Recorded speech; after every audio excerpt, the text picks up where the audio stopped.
And we are live, York Sports Network here to bring you your 6-0 York Dukes. AJ Swiatek, Gavin, Connolly on the call tonight. The staff that you're used to and this Dukes team that you are so used to. Matt Vezza under center for the third straight week. He's done a great job out there. Gavin, I know we were talking about the keys to the game beforehand. I mean, just out of sheer interest, we don't just do this for the college resumes. We have a fun time up here, but I've got to say, we both had very fond things to say of Matt Vezza, and we both think that he's a key to tonight's win. I mean, under Coach Fitzgerald, he has this team 6-0. What does Matt Vezza have to do to stay on track, continue to be the QB1, and really just continue performing the way we've seen him do this season? Well, what's really surprised me this year is how well he's been able to run the ball. Coming into the season, you always kind of thought Doherty is maybe the dual threat guy, and Vezza would really get some boost.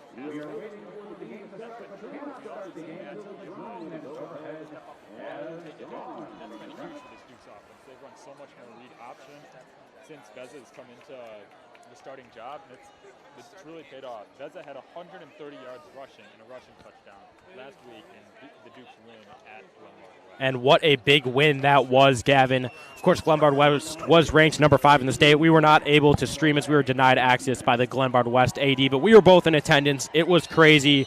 Dukes walked away with the win, and before we get to kickoff here, I just want to give a quick shout-out to Zach Fugel saying, don't see him on the sideline. He actually punctured his kidney against the game at Glenbard West. It was very serious. Wasn't at school to start the week. All is well, but, of course, our hopes and prayers are with Fugel saying as the kick is off, Hinsdale Central will start with the ball. The Dukes have won the coin toss and elected to defer. Hinsdale Central will start at their own 30.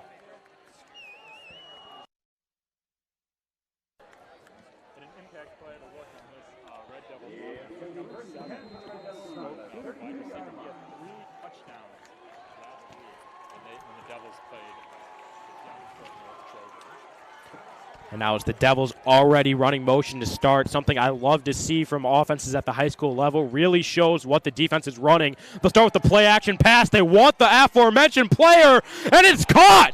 What a way to start the game. Able to come back after it hits him in the hands. Huge first play for the Devils to get into Duke's territory on their first offensive play of the night. That is not something we've seen a lot of. Other schools that really love to run the ball, and we haven't really seen any quarterbacks that can throw the deep ball. And I was thinking the exact same thing. We've got so used to the run-heavy offenses up here in the booth. Change of pace for the Dukes and change of pace for us up here to see the Devils coming out, gunning the ball downfield. And clearly it's worked as it brings up a 2nd and 7 at the Dukes 37.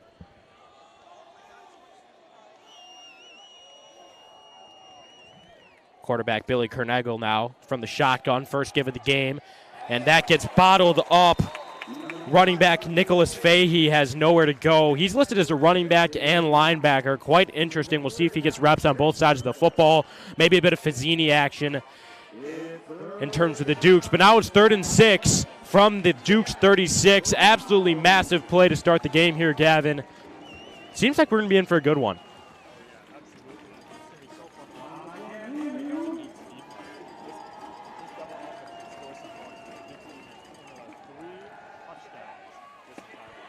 He wants to keep it himself and does. Looks like he'll get down right around that first down marker. Looks like that spot is in favor of the Dukes. Looks like it'll be a 4th and about 1. And the Devils continue to run the no huddle.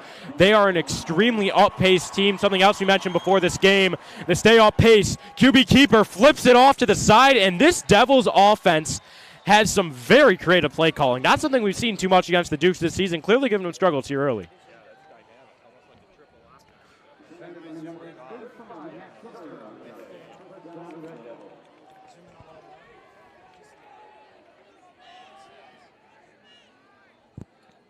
Now it looks like it's a bit of an RPO. Give the pitch. Way in the backfield. He is able to shake a tackle, but he won't even get back to the line of scrimmage. That's number 7, Thomas Skonkna, as we aforementioned. He had a huge game last week and is already getting his name said a few times tonight.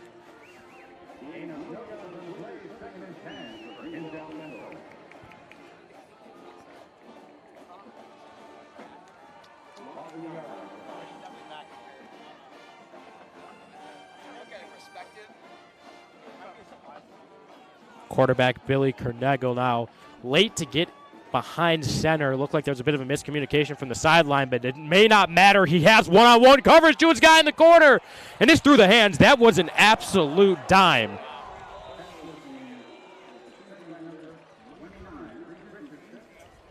That was defensive back Reese Richardson in coverage.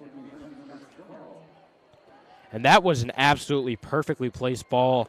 Regardless of if the flag was warranted, definitely a great job from Carnugel to be able to get the ball to his guy where only he could get it, but look who's down on the field, Gavin. Oh, my goodness, this is brutal. Thomas Skokna down on the field. 3 touchdowns last week. Down and kicking in pain. Second week in a row as Hinsdale Central lost their best offensive line who's getting college scholarships. He will likely be done for the rest of the year. Absolutely. He broke his leg last week. That's 2 straight huge offensive blows for the Devils. Glad to see him be able to get up and trot to the sideline, but that would be an absolutely massive blow to a Devils offense that's looked pretty explosive so far tonight. Yeah, really moving the ball quickly.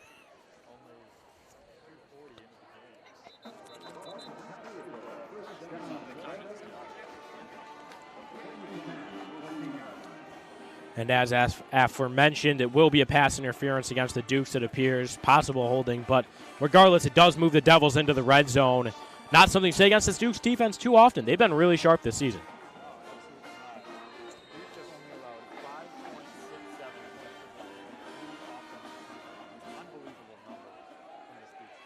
And the give is successful. The draw to number 19, Nicholas Fahey, gets them more than half of what was necessary there. This Devils offense continues to drive. And for the first time in a long time, this Dukes defense looks like they're one step behind. Yeah, we're used to seeing them in control. Another give to Fahey. They like what they saw on first down, and rightfully so. Looks like he will go down at about the half-yard line. Right on the goal line now, the Devils picked up a first down. It will be 1st and goal for the Hinsdale Central Devils.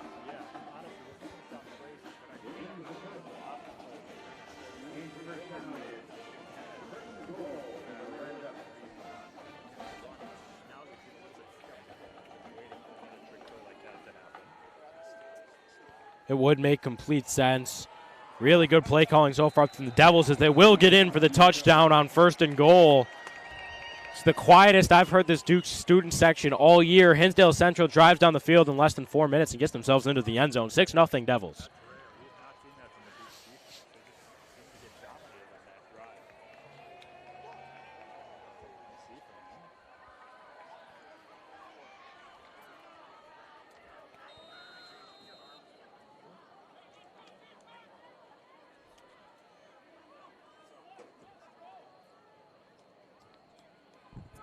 Now lining up for the PAT to extend the lead to 7. And Duke got around the edge, but it wouldn't matter.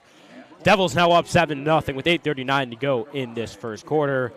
As these teams trot out to do the kickoff, we'll take a little break ourselves. York Sports Network, AJ Swiatek, Gavin Connolly. We'll be right back after this short break.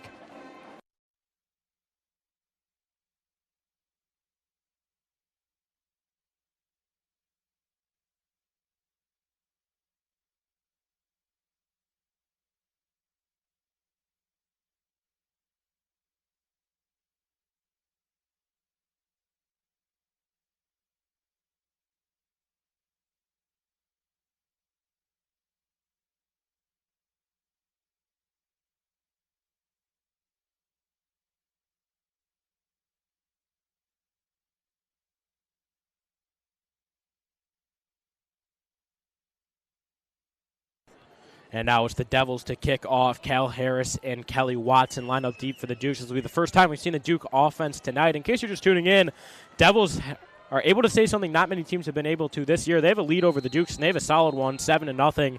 Offense drive down the field, did what they were asked, and deferring did not work out for the Dukes. Now it's Kelly Watson on the return, able to field it cleanly, gets past the 20. Kelly Watson trying to bounce a tackle, isn't able to. He'll be down at right about the 21.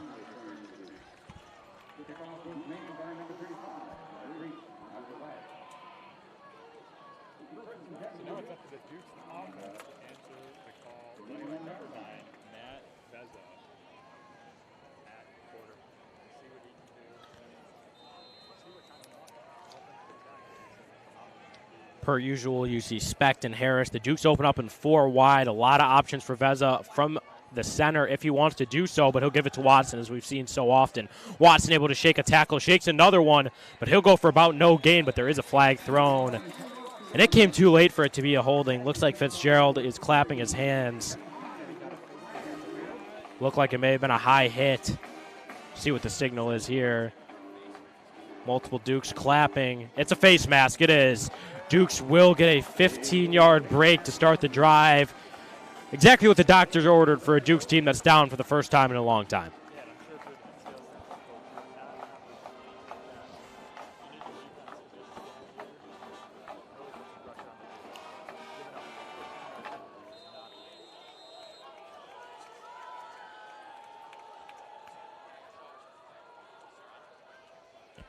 Now it's Vezza with the give again to Watson. Yet again, Watson will be bottled up for little gain.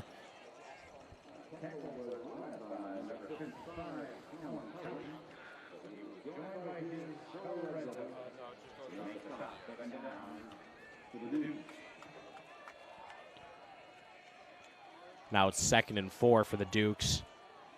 Vezza from the shotgun. He works almost primarily from the shotgun. So did former quarterback Colin Doherty. Coach Fitzgerald loves to keep his quarterbacks as comfortable as possible. That's Watson down the sideline. He's frustrated. He'll be marked out of bounds. He does pick up the first down, but he had a lot of daylight down the sideline there.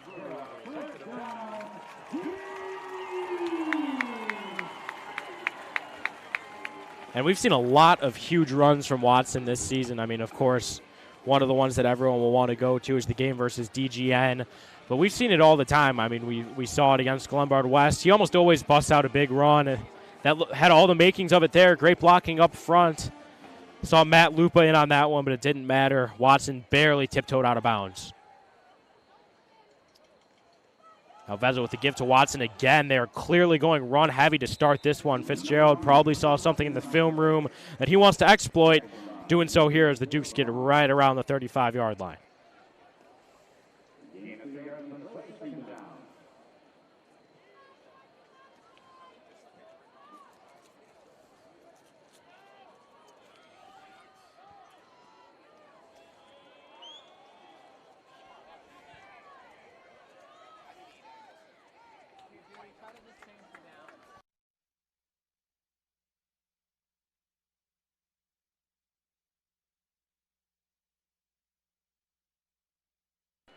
Vezza from the shotgun now, 2nd and 7 for the Dukes. They give it to Watson again, and he is stuffed. Nowhere to go for number 1 junior Kelly Watson.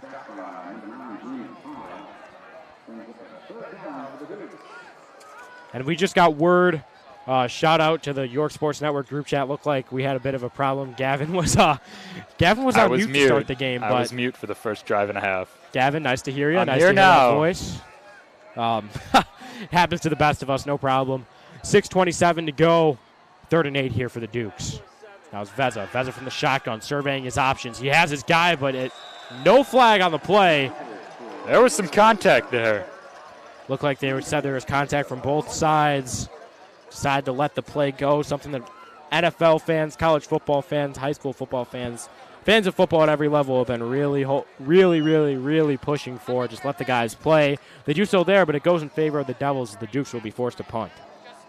Yeah, not the start you're looking for if you're a Dukes fan. An offensive drive that stalls and your defense just got walked on first drive. Need to bounce back, need to make adjustments. Now here comes the leg handsman. Not the perfect snap. He's off to the side, but it is a good punt. Barreling end over end. Takes a Hinsdale Central backspin bounce. When it looked like it could have gone all the way down inside the 20, it stops and stalls out right at about the Hinsdale Central 40. And they'll start with good field position.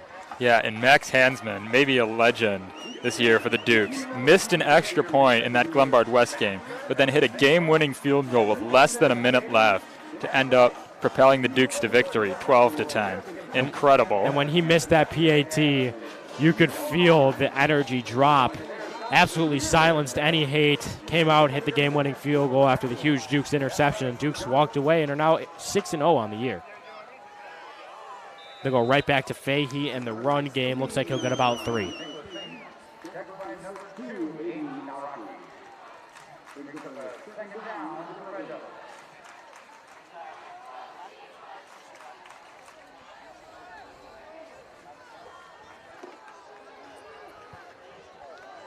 First time we haven't seen the no huddle from the Devils. They take their time. He has his first read. He throws it, hits him in the hands, but not able to come down with it is number 12, Carter Contreras. That'll bring up a big third down for the Dukes.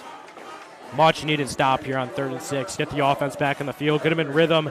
Get Matt Vezza going. We still haven't seen a pass attempt from the Duke.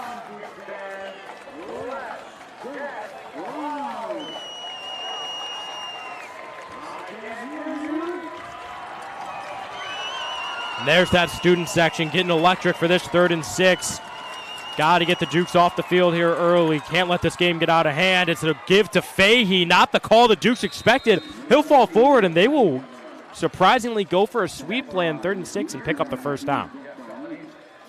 And, you know, just as I was going to say that the Hinsdale Central offense didn't look the way they did that first drive, Fahey comes in big, burst of speed. Dukes clearly weren't expecting run, and the Devils get the first down. No, normally this Dukes defense is so good against the run, but Fahey's found a lot of success early.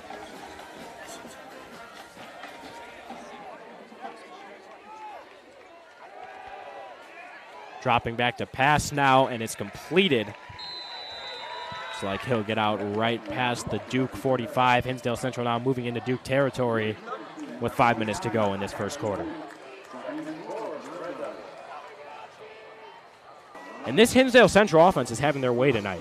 They are. They're showing the Dukes a lot of different looks, a lot of different play calls, different running backs. They've shown it all. And the Dukes have come up empty-handed up to this point.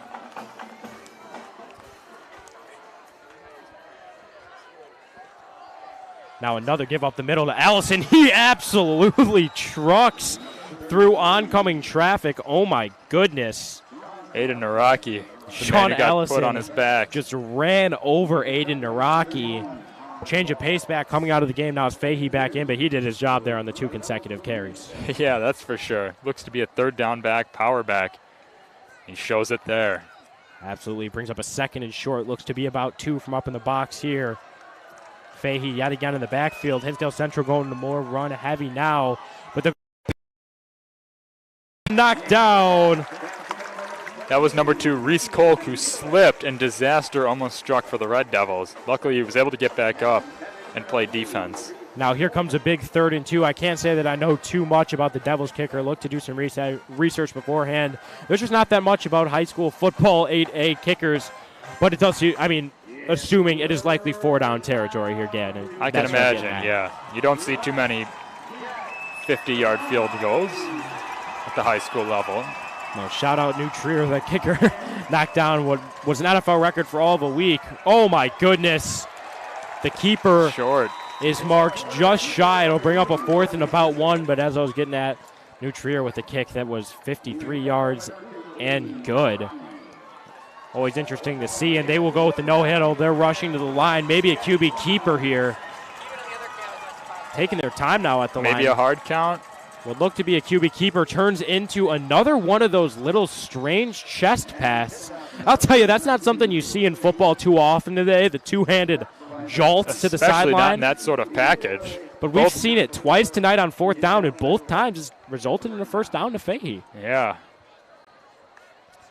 I've got to say, I mean, this play calling has been electric from the Devils. I've been more than impressed. Yeah, they've came prepared for sure. Catching the Dukes off guards, they don't know what to expect.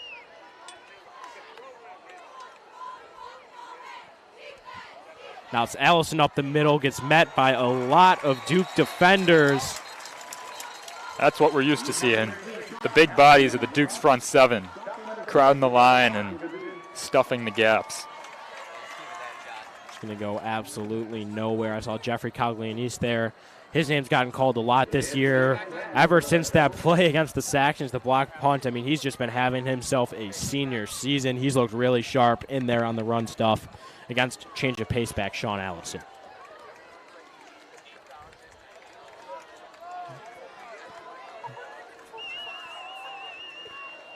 Three wide for the Red Devils. Fahey in the backfield. Allison in motion. You're right. Oh, and look who's back in the game. That's good to see, as he is absolutely hammered by Aiden Naraki and company. Not going to get ran over again this drive. But definitely good news if you're a Hinsdale Central fan, but good news in general. Never want to see anyone get hurt. That's Thomas Skokna back on the field. Yeah, there's a welcome back hit for you. Welcome back to the game. Now a much harder third down attempt for the Red Devils. 3rd and 13 now for the Devils. Allison in the backfield. The double hard count. Doesn't have his first read, has to go to his second. That's a well-placed ball, but it's intercepted. Is that Aiden Naraki? That is. Through the hands of the intended wideout, Aiden Naraki comes away with a massive interception, and he is pumped. Exactly what the doctor ordered for the Dukes. Huge interception. Aiden Naraki swings the hammer, and rightfully so.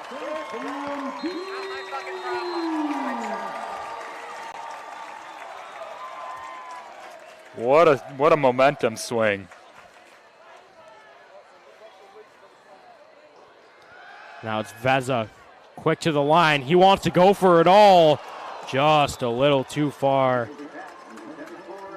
And he's got some arm power. From our point of view, that just looked like a little flick of the arm. Able to fire it 30 yards downfield. Just a little out of reach for, I believe that's Specht. Was Specht just a little out of his wheelhouse, and he'll bring up 2nd and 10 now with 1:17 to go in this first quarter.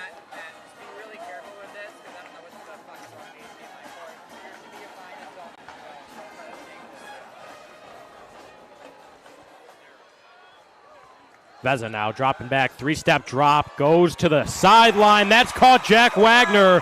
Wagner had a huge game last week against Glenbard West. Big reason the Dukes were able to walk away with the W on the road, and Veza places the perfectly placed deep out route, and the Dukes get the first down. Yeah, perfect play call there.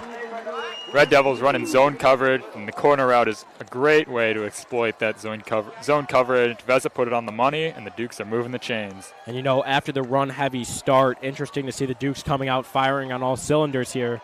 Certainly working as they're driving past the 40. Veza dropping back to pass for the 3rd straight play, moving up through the pocket, off-platform, twitchy throw. Ooh. That ball is nearly intercepted. Matt Veza trying to do a little too much there. Yeah, no point in throwing that sort of a risky pass, especially when you're on the run.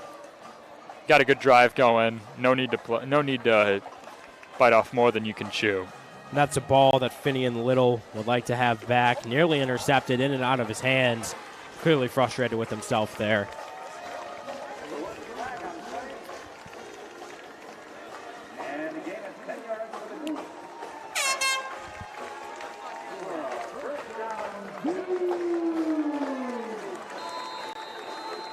Looks like there was a flag on the play, late signal. The Dukes will move to about the 50-yard line. Looks like they called a defensive holding. Important to note that they subbed in number 80, tight end Emmett Horn, for this play. Whenever he comes in, it is likely a run or play action. Rightfully so. That's what tight ends are so often used for. Works out that time. Kelly Watson with a second burst of speed, able to make it a second and manageable. Yeah, that's what he does so well. Watson's had an absolutely tremendous year, and I know he puts so much work into the game of football, puts so much pride into playing well, and you can see that the work's really paid off for him this year, as he's become, ever since Mark Schneider went down with an injury, he's been taking the load, and he's been terrific for the Dukes this year. Absolutely, and you know I'm a senior, but Dukes fans across the state, across the country, all the alum have to be so excited about the future of this team, as both the quarterback and running back are juniors, Gavin, classmates with both of them. Very interesting that this duo will be back next year. It's scary to think about that the Dukes are already 6-0, and they'll have this power duo coming back next season. Yeah, and some people forget, the Dukes have been injured this year. They lost Schneider week 1. They lost defensive back Jack Klemek. He's on the sidelines with a crutch in his hand. They also lost big offensive lineman Chris Markison, another huge loss. So the Dukes have been playing through injury, and they've still been playing well.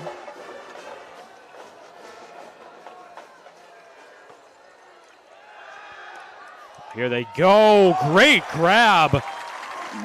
That was 16, Brian Filosa, able to haul it in through traffic. Moves the chains for the Dukes and in a big way. That was a huge one-handed grab, and it looks like that will be the last play of the first quarter. Dukes trail 7-0 versus the Hinsdale Central Devils. Not the start that the Dukes were looking for, but the offense is driving it under Matt Vezza and company, coming out firing. Dukes trail 7-0. York Sports Network, AJ Swiatek, Gavin, Connolly. We'll be right back after this quarter intermission.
And we are back. The second quarter is about to get underway. The clock is running. Matt Vezza from the shotgun. Kelly Watson by his side. The duo has been so prominent tonight, as it always is. And he'll give it to Watson on first down. Kelly Watson off the edge. Gets bottled up by multiple Hinsdale Central defenders. Looks to pick up about one. And credit to this Hinsdale South defense. They really seem to be, they understand how good of a running back Kelly Watson is. And they've clearly made sure to target him and limit his production tonight. Fitzgerald had a talk there before the play, specifically with Charlie Specht. He's now the lone receiver lined up on the left side. We'll see if he saw something he wants to exploit there. 4 wide for the Dukes. Specht in one-on-one coverage. They will drop back to pass. Vezza looks to Specht. He's not there. Rolls out. Trying to direct traffic. Oh. And Gavin, I always find a way to bring it up. That reminded me of Zach Wilson out there. Oh, did it now? Directing traffic. Reminded me a little bit of that Corey Davis touchdown. Love what I've seen from Vezza today off platform. Really is reminding me of a young Zach Wilson, that twitchiness. You can't teach that. Really? Maybe you should teach Vezza some of that throw on the run ability. I would love to see a little Zach Wilson coaching for Matt Vezza. Vezza already so great on the run. Really like what I've seen from him tonight. Been a twitchy thrower. But now it's 3rd and 9, and the Dukes are in desperation to get some yards, either make it a 4th and manageable, but of course hoping for the first down here.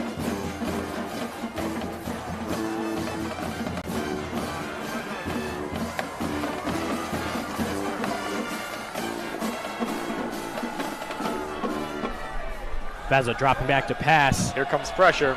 Able to evade once again, trying to. Oh, he had it.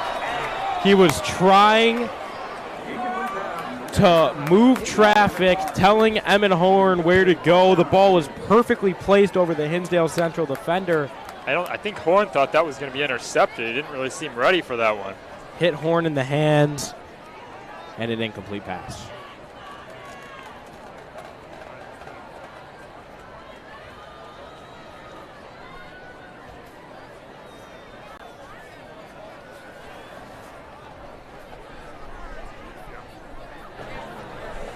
It looks like the Dukes on the correct side of the field here. They're on the Hinsdale Central 40, but they will bring out the punting unit and Max Hansman. There's no one back for Central.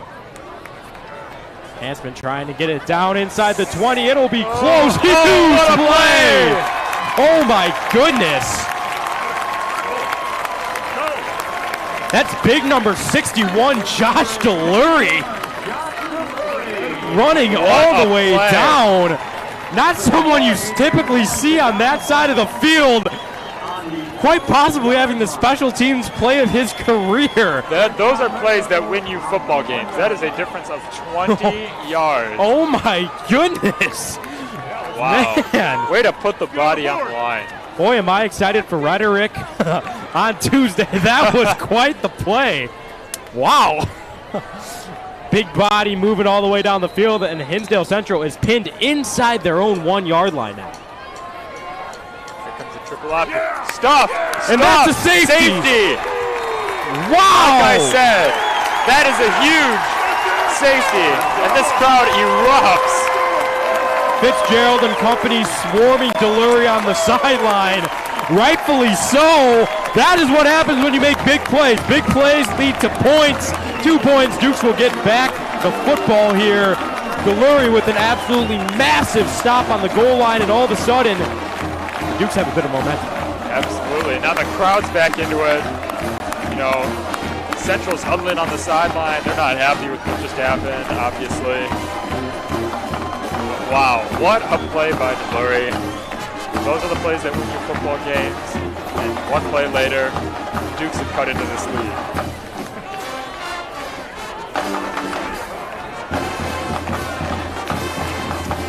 Now Matt Vezza on the offense after this punt return, getting ready to get back on the field. Although the offense hasn't moved too well tonight, this is the kind of thing you have to capitalize on. The momentum is in the Dukes corner. The student section starting to get into it. This is a huge drive for the twitchy Matt Vezza.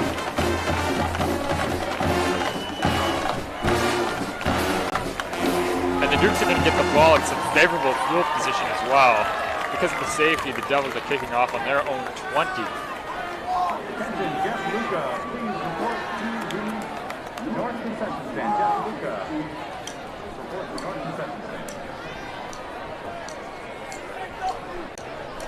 Dukes return team lined up at about the 30, clearly expecting to have some very good field position here.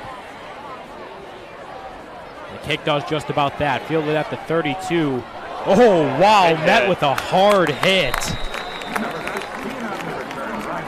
Brian Pelosi was able to fall forward to gain a couple extra yards. So many returners look forward to that moment all game. One-on-one. Had a chance to gain some extra yards, but a great job from the special teams unit of Hinsdale Central to bottle them up and keep the game to a minimum amount.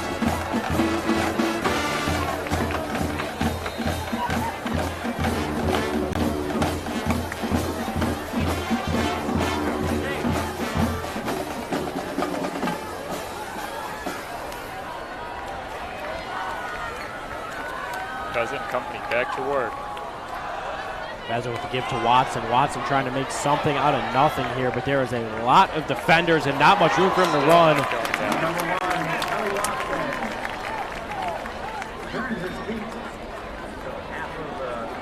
Hinsdale Central certainly saw that one coming. Guessed run, guessed correctly. Watson barely gets back to the line of scrimmage. Gain of a yard, second down.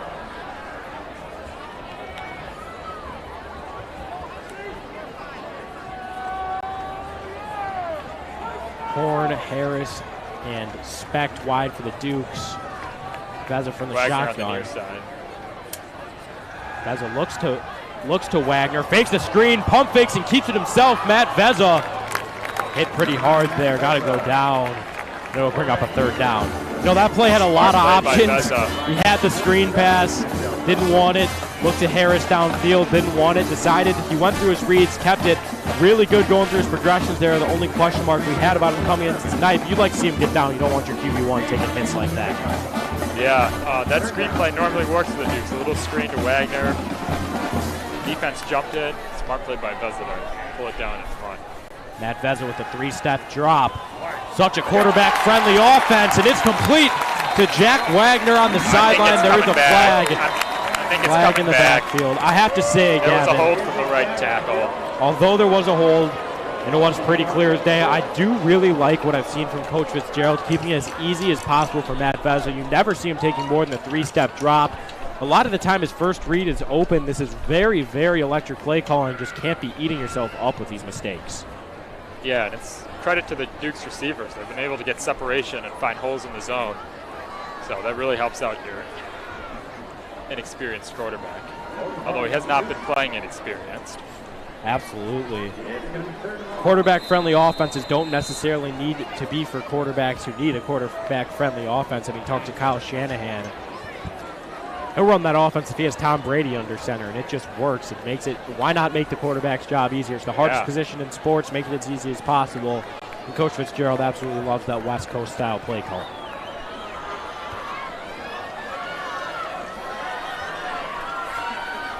Under the Friday night lights now, Matt Vezza trying to make something happen. Moves up in the pocket. He has Cal Harris. Cal Harris makes a move and he's still going. Cal Harris down right around the 30-yard line. 3rd and 23 completion.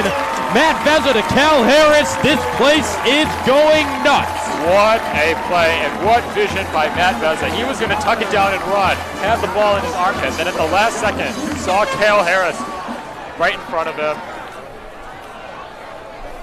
It's Watson on the run. Watson will get about 2. Great job from Vezza on that 3rd and 23, trying to keep this game alive, keep this Dukes offense having some form of spark, and a really great job climbing the pocket when the edge collapsed around him. Yeah, and going back to that last play, he saw Cal Harris at the last second, pulled the ball back up and threw it as he was falling forward.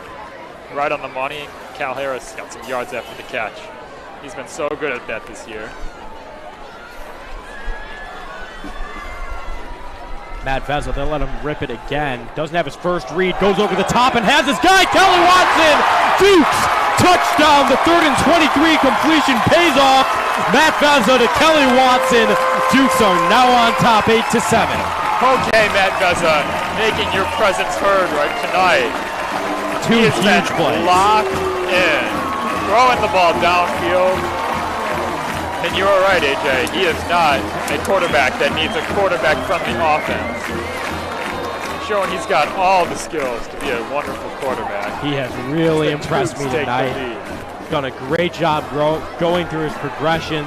Really, really, really nice job from Matt Vezza. Stepping up in the pocket, staying twitchy. And what a play drills the PAT.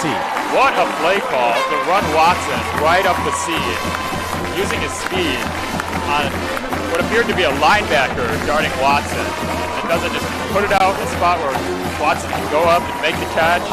And he did just that. Duke's on top 9-7. What a turn of events. Now with 8:07 to go, this Dukes defense will trot back onto the field, trying to continue their momentum. They've had 2 really good drives in a row, of course, causing that safety, and even prior, stopping Hinsdale Central and forcing a 4th down, which did not work out. With 8 minutes to go, the Dukes will try to continue their momentum and get this game under control.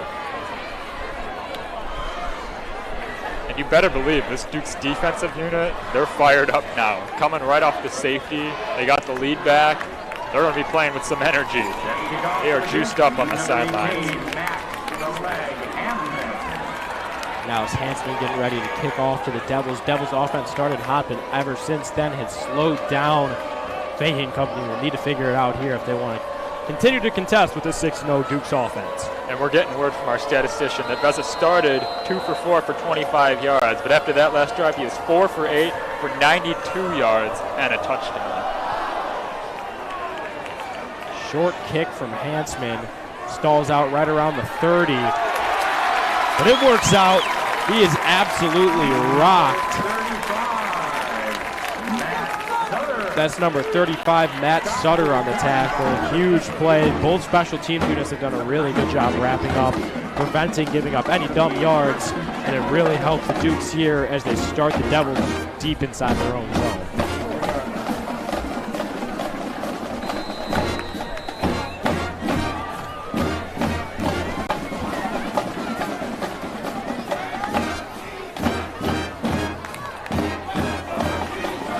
It does appear that the Red Devils are starting with Nick Fahey in the backfield as they give it to him. Fahey off the power, able to pick up about 3 to 4 yards there.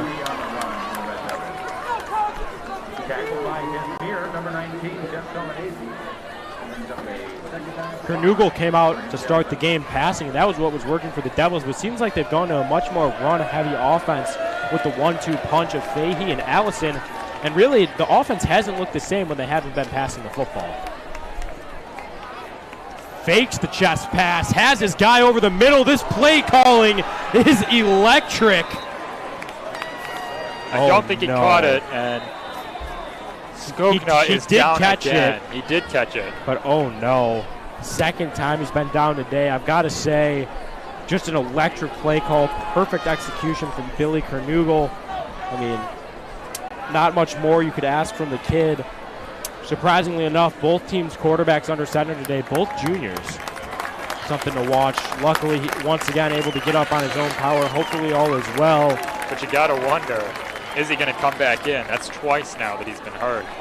Such a valuable piece. He wanted to go into the huddle. He was walking right into the huddle. The coach said, come over here. We're not ready for that yet. Rightfully so. But the fake chest pass from Kernugel works out well. Hinsdale Central now in the Dukes side of the field. That was Skokena's 4th reception. This time he really will hand it off to Fahey. Fahey bottled up. Picks up about 1.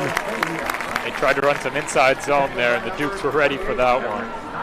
Their interior defensive line is so strong this year. That was Everett Snyder actually breaking off the edge and getting inside. I can see if I would look like an interior defender, that's how good Snyder is. Did a little 1-2 move. Was able to get the solo tackle there on Fahey.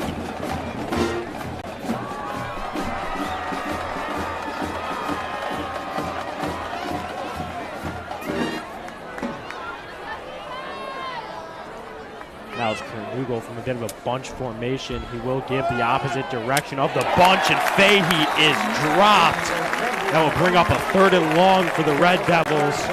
Duke's defense starting to really tighten up here when it matters most. Like I said, adjustments, adjustments, adjustments. Fahey was having his way early, and the Dukes have made the proper adjustments. He's not had any breathing room since that first drive.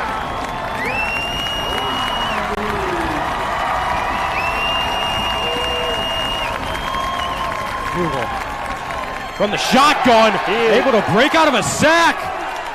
Oh my goodness. Kernugel just broke about 3 tackles. It won't matter. He picks up about 3 yards, but I've got to say, very impressive from the junior quarterback. Yeah, doesn't get the first down, but it looked like he was about to get sacked for a loss of 6, maybe even more.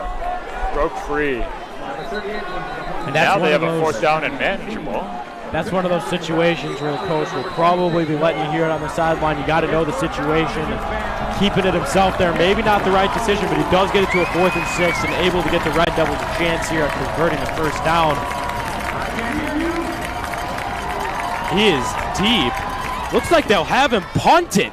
Not something you see often. That's a pooch punt, and it goes well. Wow. Kernugel able to pin the Dukes inside their own 5. I've got to say, this is some of the best play calling on both ends that I have seen all year, and not only at the Illinois level, but across the country. Pooch punts are one of my favorite plays. Absolutely great play call from Hinsdale Central. This is an incredible coaching battle, just as you said. Right. We have not seen this much creativity for both an offense and a defense like Hinsdale Central, even the special teams. This really is reminding me of a clash of like a Hardball and Shanahan. I mean, both coaches just doing such a good job tonight. It has been a coaching battle, a bit of an X's and O's games, and both of them are showing their talents on display. And now it's the Dukes' turn to work from backed up field position. Bezel will keep it himself with the fake to Watson. The read option works as he'll get down right at the 10-yard line. Matt Beza, quarterback keeper. He was cut by number 33, Sean Allen. That was Sean Allison on the tackle. That's of note because he's been the playing running back as well. I mentioned earlier he was listed as a running back and linebacker. Always interesting to see how those guys are used. You don't see it too often at the collegiate or NFL levels. But I mean, if you're that great of an athlete, why not have him play both sides of the football? Now it's Vezzo on 2nd and 4. Hard snap. Looks to the sideline for the play call.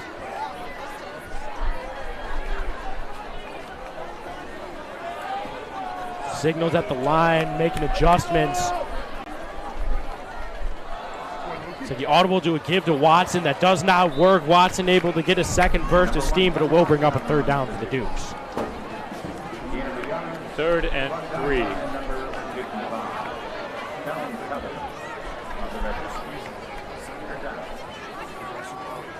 Just over 4 minutes to go in this half. We'll see what the Dukes try and do. If they're going to play aggressive. If they do end up getting this first down, try and score some more points. If they just bleed the clock and go into the locker room with the halftime lead. Under 4 to go now. It's Vezza. Keeps himself up the middle. I think he's going to be a couple yards short. Big stand from the Red Devils. Now they're going to get the ball back with just over 3 minutes left. Right, and barring an insanely good punt, they will be right around field goal range with about only 1 first down, and they're only down 2 points. I was a little surprised when Fitzgerald opted to bring Hanson out instead of going for 2 after that last touchdown. Could come back to leave the Dukes down a point here at halftime.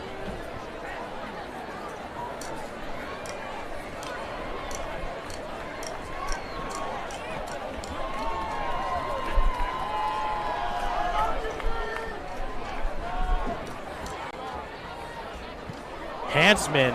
Was that blocked? Was not blocked, just wasn't his best kick. Gets a lucky bounce, but it will not pass the 50-yard line. That had some awkward spin. It looked like a hand may have gotten involved. Possibly. He looks frustrated regardless, rightfully so. Gives the Red Devils a little glimmer of hope here with 2:55 to go.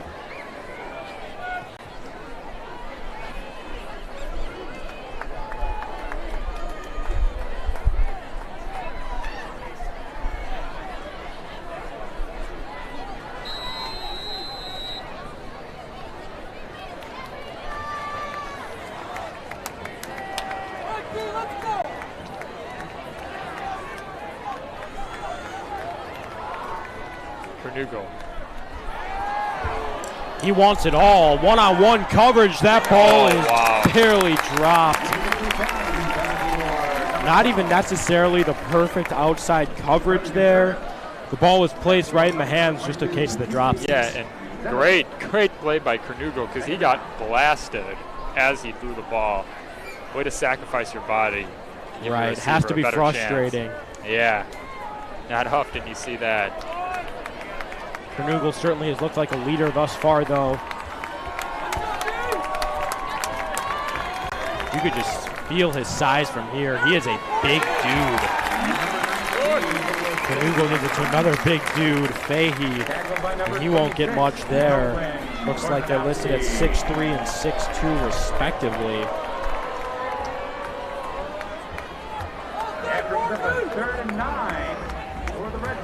It will be a 3rd and 9 now for the Red Devils. This would be an absolutely massive stop for the Dukes if they could somehow hold them to no points in this drive.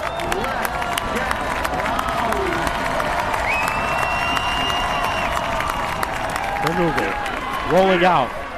Has a man. Fires. Incomplete. Nice play by Sutter coming in at the end. Breaking up that pass. Matt Sutter able to get in there, rip it out, and really single-handedly save the Dukes some points. For sure. Nice play by Cornugo, throwing on the run, trying to fit it in the tight window. But just too small, and a great play by Sutter. It's 4th down, defense. 4th down, Cornugo will stay out there. And yet again, it looks like he's lining up for the pooch punt. There he goes. Dukes have no one deep. The ball will bounce. And all I'm saying is that you could tell, and that's a mistake. But you can tell he's practiced those more than once this week. That's the 2nd time he's put a beautiful backspin on it and given his team a chance to down him inside the 5. Yeah, and that's a tremendous advantage for the Red Devils because with this offense being so good, you know, the Dukes have to respect that they're going to go for it on the 4th and 6 type play. And so when he can just back up there and boot away a punt and pin the Dukes, that's a tremendous advantage. It's 1st and 10 for the Dukes at the 20-yard line.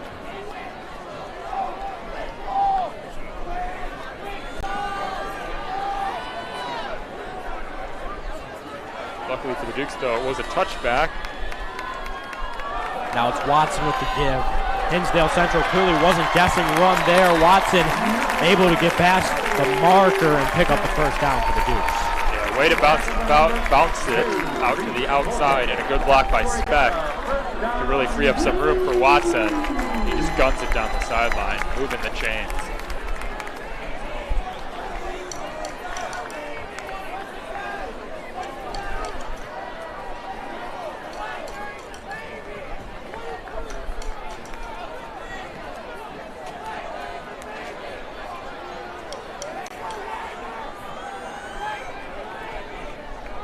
Beza dropping back to pass.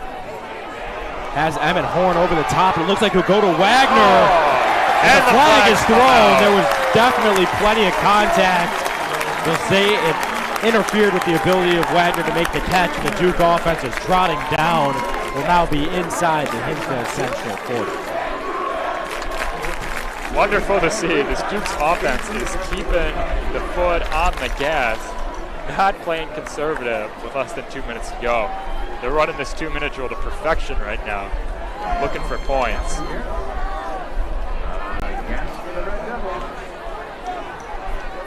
First down, That's right, at the high school level, the pass interference is a 15-yard penalty. So correction, it will not be within the Hinsdale Central 40. They'll actually be on their own side of the 50 here. Beza and Watson, that is, from the shotgun. Beza, 3-step drop, wants to throw it again, has the screen, doesn't want it, rolls out. He has Jack Wagner open. Just a little out of reach of the senior receiver. Would have been an electric play from Beza. Passed up on the screen, rolled out.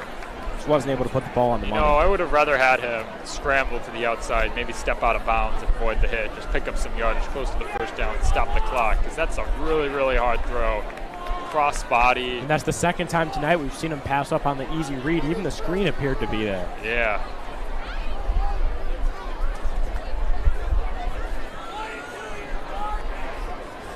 .137 to go now, 2nd and 10. Dukes go 4 wide. Harris and Specht here on the close side.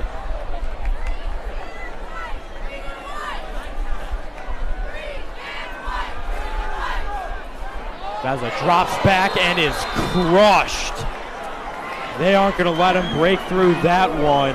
Beza gets absolutely demolished by Joshua Narcissi, listed as an offensive and defensive lineman, making an absolutely huge wrap-up. Yeah, Beza's going to be shaken up after that one. Nevertheless, they drop him back to throw. He has Watson and he finds him. First down, Dukes on a 3rd and 17. That's 2 consecutive drives with a massive 3rd down pickup. And you know, Gavin, I'm going to say it again. Now all of a sudden it's Hinsdale Central, reminding me of the poorly coached 2020 New York Jets. They do everything they need to make it a 3rd and long, but just aren't able to capitalize when it matters most. Yeah, and credit to Coach Fitzgerald. It's been using Kelly Watson as a receiver that's generated 2 electric plays. That time it was a wheel route, and the Devils they had no clue that that was even happening, able to get the first down. Beza attempting a hard snap, now looking to the sideline for an audible. Goes to the line, reads his adjustments.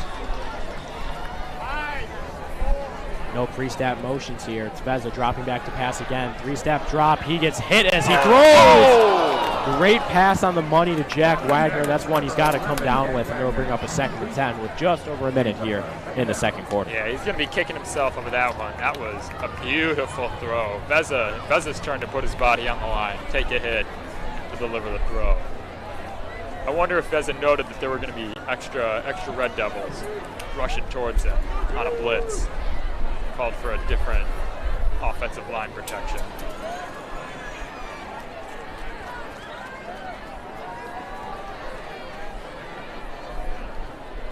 The hot spot. Now here comes Beza. Beza rolling out, surveying his options. You know, Specht had a lot of room to run there. That's another time we see Beza trying to do a little bit too much, leaves the ball behind Specht, and it'll bring up a 3rd and 10. He's got to just be reminded he needs to make the simple play first. I get it, there's 55 seconds left. Has to slow it down. But we've seen him a few times where he's passed up on a play that'll give him maybe 8 to 10 yards, trying to go for a 25-yard hitter instead.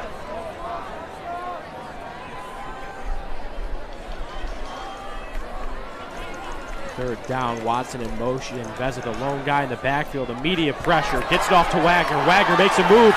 Wagner is the first down and more. Jack Wagner fumbles the football and is picked up by Emmett Horn and brought inside the 6-yard line. You think that was planned? I don't know, Gavin. I really do not. Wow, tremendous awareness by Emmett Horn to know that the ball was out. I had no idea that the ball was even fumbled. The officials are going to discuss whether Wagner was down. Absolutely massive play regardless. That could have gone sideways for the Dukes. The Luckily, it was Horn who jumped on top of it.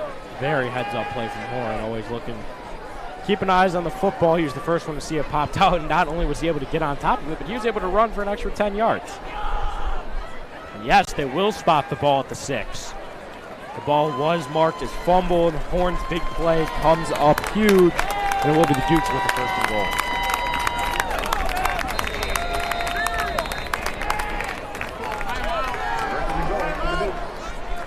This is really the first time that we've seen the Dukes operating from the red zone this game.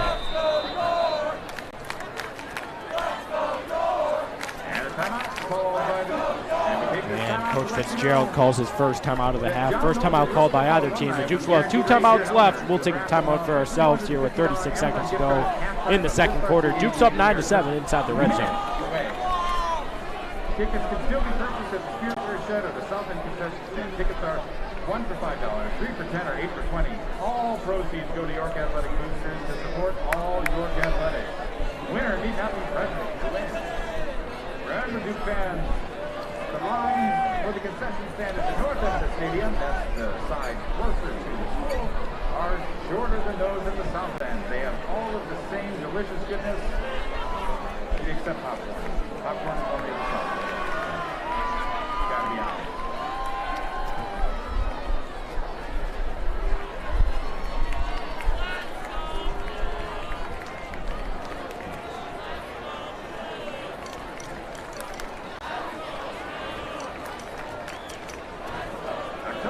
Breast Cancer Awareness Month, and there are over 3.8 million breast cancer survivors in the United States. And we are back and just got word that Billy Frommelt is up here with Cotton Candy, and we have an exciting segment, the first edition of it coming for you at halftime. Billy's going to be reading the Declaration of Independence at halftime after we show the marching band, that is, as word from executive producer Jack marching Borchers band says. is second priority. And that's Specs able to keep his hands on it, but not before he is pushed out of bounds. That's an incredible grab on the fade route. Just too far.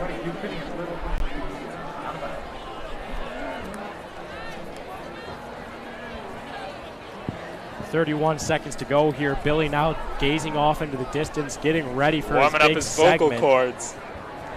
It's time to shine. 31 seconds. There were also talks that he may lecture us on the Third Amendment. We'll see. Billy's going to give his own lecture. We'll see here in 31 seconds. But now the focus is on this 2nd and 8 from the 8-yard line for the Dukes. Veza dropping back to pass. Now under 30 seconds to go. Has all the time in the world and has his guy open. Back corner of the end zone. Matt Veza lays a dime. That ball is caught by Anthony Menelacino. 15-7 here. The Dukes would trot out Max Hansman and extend the lead to 16-7 with 25 seconds to go in the second quarter. Wonderful play concept called by Fitz. He has just been, this may have been the best game in terms of just play calling by Coach Fitzgerald so far. The amount of crossing routes that were going on in the end zone that was able to free up Menelacino was tremendous. Great place ball from Veza, able to stay in the pocket, great protection. Pass pro there did their job and did so wisely. Veza had all the time in the world to drop back and pass, found the open guy, and got the Dukes able to extend their lead. Look at this. Talk about an answer. The Red Devils offense had their way in this first drive, scoring in under like 4 minutes. After that drive, 16 unanswered for the Dukes, and the Dukes defense has shut down the Devils as well.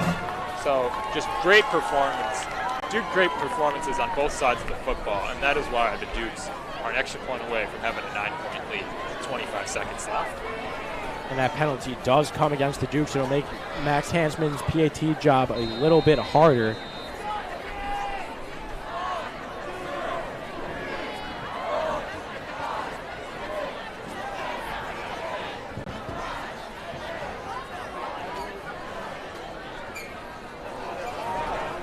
Hansman, kick is up and it is good. Dukes on top 16-7. Just a reminder, they did win the coin toss and defer to start the game. That is true. So they Dukes will are get the getting ball to start. But it looks like there's a bit of confusion here at the line. I thought there was an offsides penalty, and yeah, they are going to call it. Dukes will decline the penalty, take their points. 16-7 now. Or will they? They definitely signal to decline it. 25 seconds remaining. Looks like it still will force a re-kick. Hansman's now drilled 2 in a row, looking to do 3 straight. Not positive of what the call was there. Fitzgerald seems to think the same. He signaled for the decline of the penalty and didn't get it.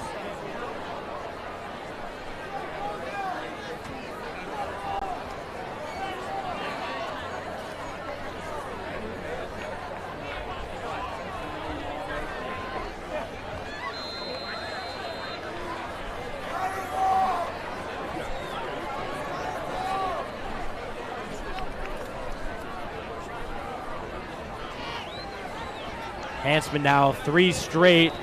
3 for 3. And it's good. Number 18, Max the Leg Hansman.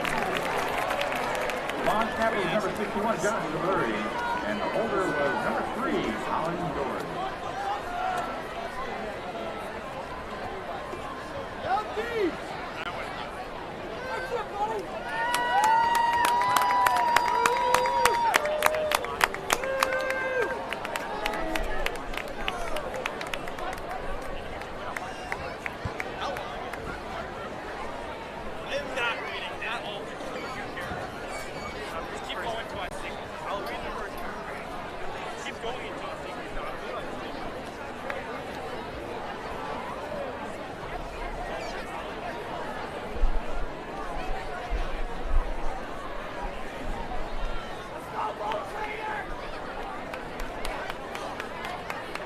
.25 seconds left here in the half. Dukes up 16-7, and as a very anticipated program this week, the words got out. We'll let you know a little bit early. Senior Billy Fromell is going to be reading a bit of the Declaration of Independence. I would not go anywhere.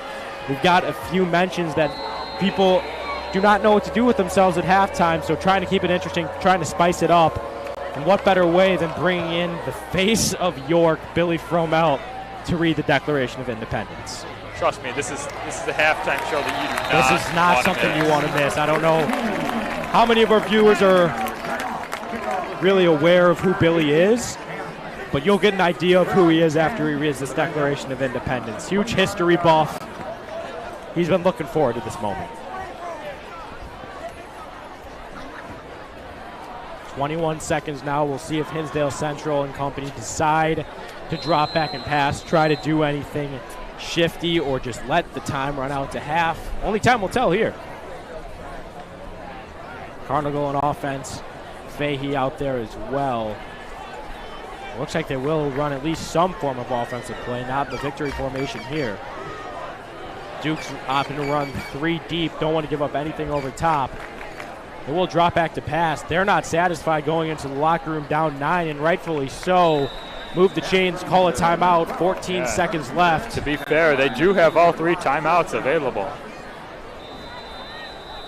I do like the defensive play call there from the Dukes, keeping everything in front of them. With only 14 seconds left, it's really hard to fathom a few 10-yard crossers is really going to be enough to get the Red Devils into field goal range. You can give a $2 donation and you can help grant a wish to a local child battling a critical illness.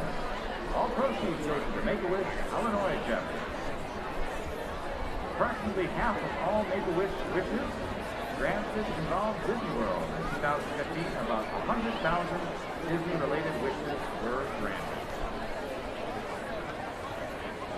The York Athletic Department would like to thank all of the students involved in the York Sports Network. We greatly appreciate all the time and hard work that goes into streaming the Dukes. For all the sports fans and families, keep up the excellent work.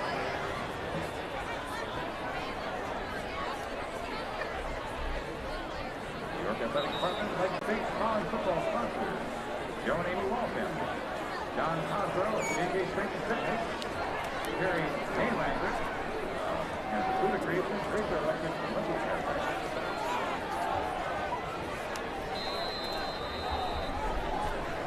14 seconds now. Hinsdale Central dropping back to pass, trying to get something done. They do have a guy, and with 2 timeouts left here, this is all of a sudden interesting. They're on the Duke side of the field with 8 seconds to go in the second quarter. that's back-to-back completions for the wide receiver number 12, Carter Contreras. Just that same route over the middle that the Dukes are more than happy to give up.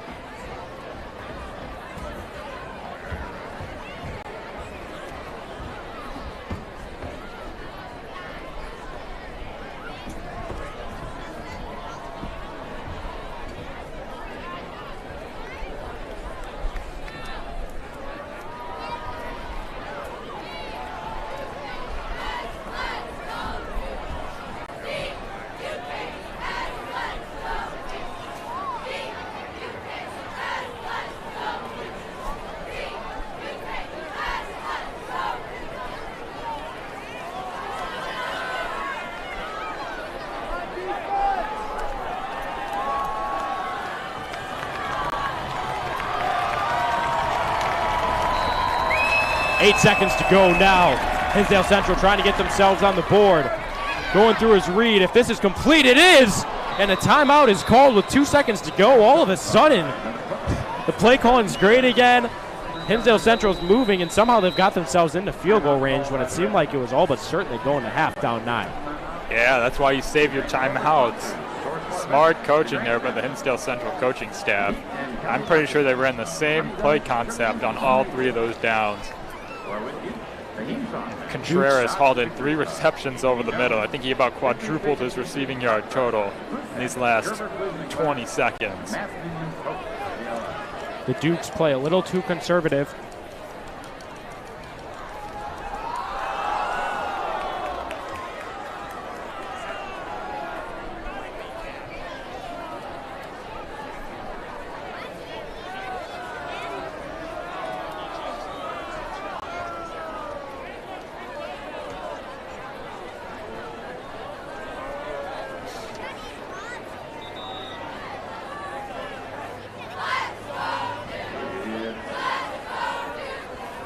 And out trouts the kicking unit, and rightfully so.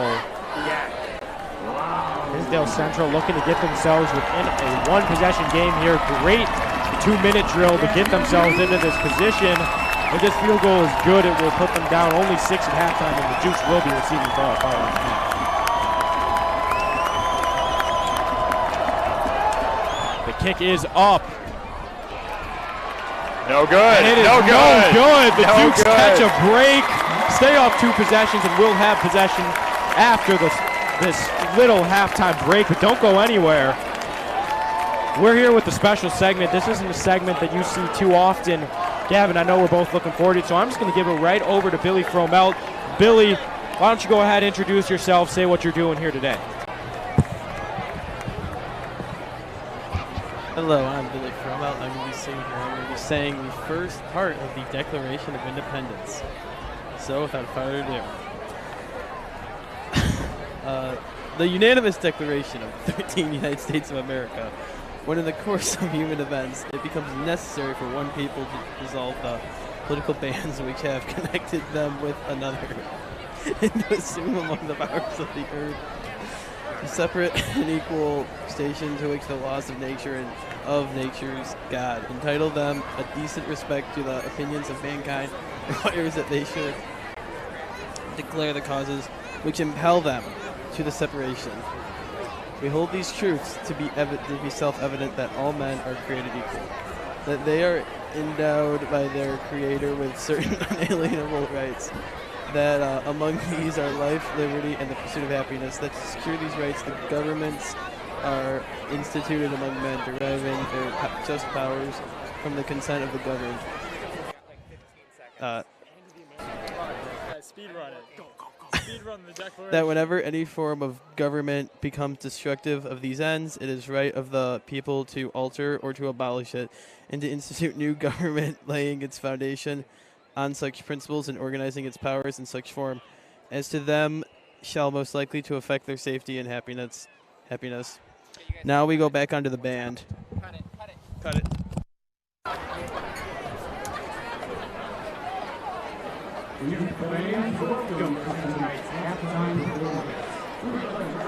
And that was Billy Fromelt reading it.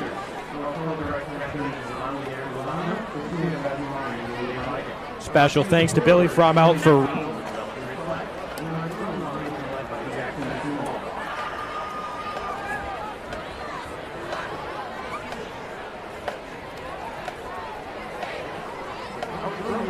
this season are Gavin, Sanders, and Interception to now perform in their season.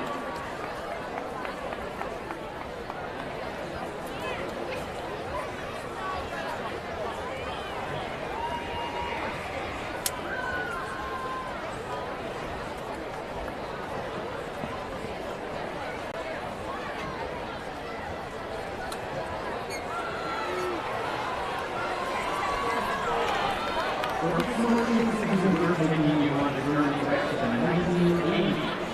This first selection of the #1 single for the year 1980. We hope you enjoy the dance off hit by Connolly.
worldwide fame in 1981 when English duo Soft Cell made a cover that spent a record-breaking 43 weeks on the US Billboard Hot 100. Here's the 80s new wave hit, Tainted Love.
Welcome to the field, the outstanding York Monsters and Cheer, led by Elvis Ortiz, Emily Coleman, and Melissa Lancaster.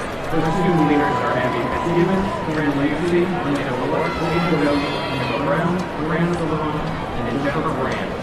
They will be performing to an arrangement of Feel This Movement.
Under 3 minutes now to go in this halftime intermission. 16-7, Dukes are on top. No offers, no possession.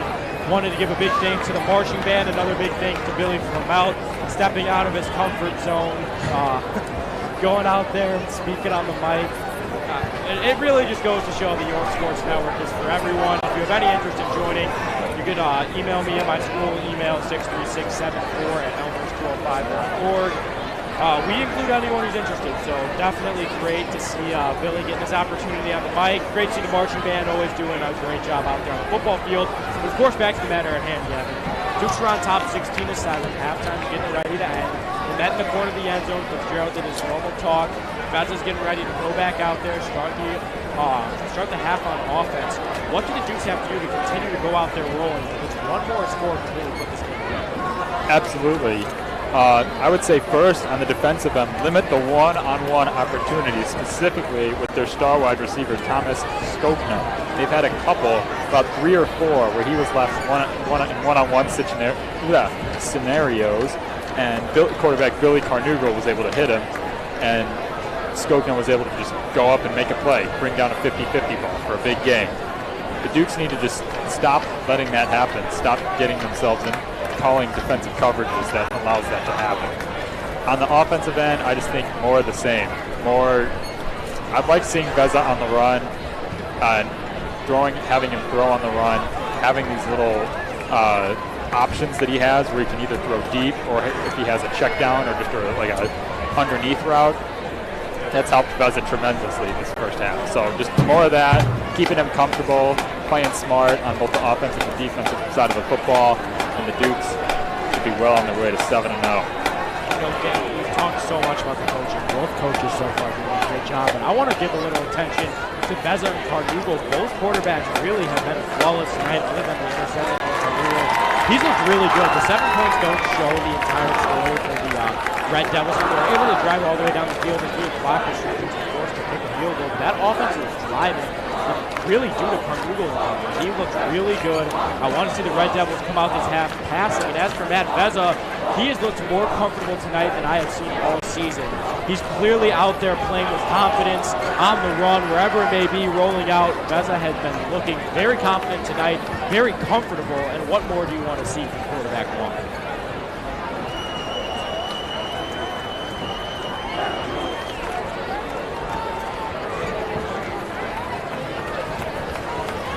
been great to see Veza on such on the same page with his receivers tonight. You've seen it, AJ, you've pointed this out a couple of times, moving traffic, calling guys off the routes and bringing them to the outside or the inside where they can get open, and Veza's hit them. So having your younger quarterback and your receivers, having them on the same page is extremely, extremely important.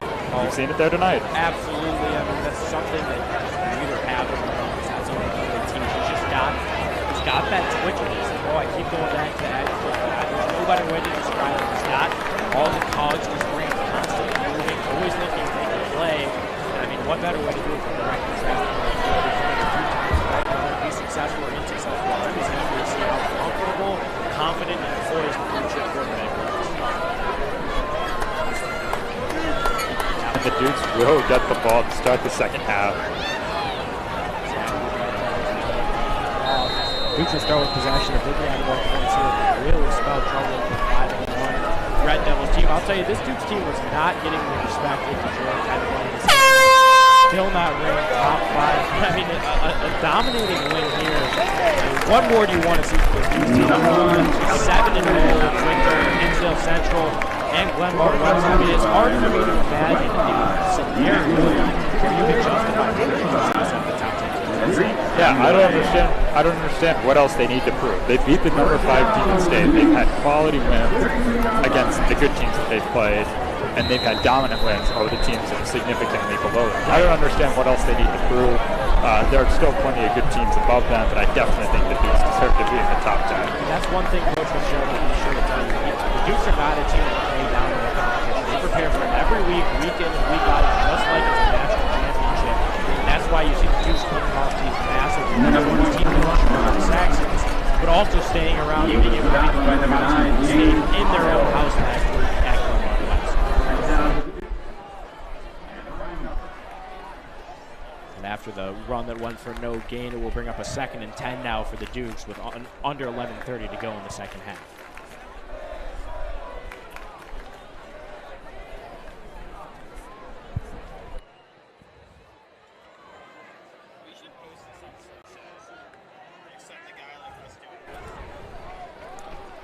Veza lining up again in the shotgun. Watson, his go-to guy by his side. He has really been in there every snap. You haven't seen Fazzini yet tonight.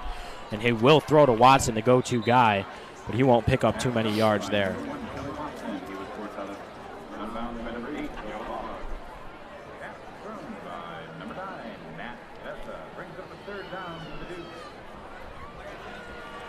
Third down for the Dukes, but like I said earlier, I love it when the Dukes get Kelly Watson involved in the receiving game. He had two explosive wheel routes in the second quarter, and they've worked. Like if he can get a smaller guy on him or a slower guy on him, he can make the plays, create the mismatches, and he can be tremendous in the receiving game. Absolutely. So many fans forget how great of a pass catcher he is. I know he plays running back, but he really could play receiver as well. Such a great dual threat.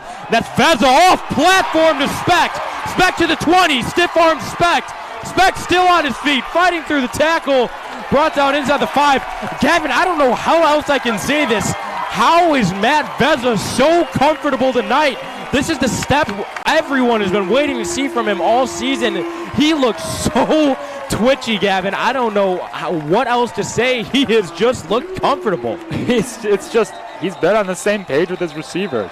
He's just the work that they've put in practice, and just each game they're getting more and more comfortable, more and more familiar with where one another needs to be. And just the connection that they've had has just been off the charts, and it's led to so much success. And Veza, you can just see it, better and better, and more experience with every single game. When he was the starter, people had questions. Oh, he's not going to be able to run the ball like Doherty. Wrong. 130 yards against Glenbard West. Oh, some people were doubting that he couldn't really throw on the run. Well, he's showing you here tonight, stepping up, looking like he's going to take off and run with it, then steps up and delivers a dart to Charlie Specht. And credit to Specht for fighting and stiff-arming his way inside the 5. What a tremendous play. I mean, just absolutely off-platform ability. I mean, it's been immaculate tonight from Veza, being able to step up in the pocket, being able to feel the pressure around him. I've been impressed, and we'll see what he could do here on the goal line with a 1st and goal from the 4. It looked like they got Harris and Wagner on the way far side of the field. The give to Watson doesn't look like it'll get there. He does fall forward, but only will pick up about a yard.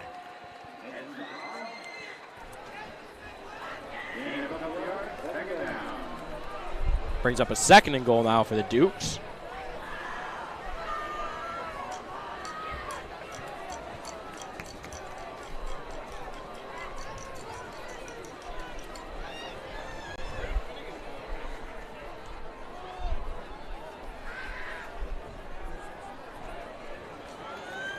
Veza with the give to Watson again. This time he has a little room to work, but he won't get in. Bring up a 3rd and goal now from what looks to be about the 2-yard line. Yeah, goal line packages coming up here. Bring out your extra tight end sets.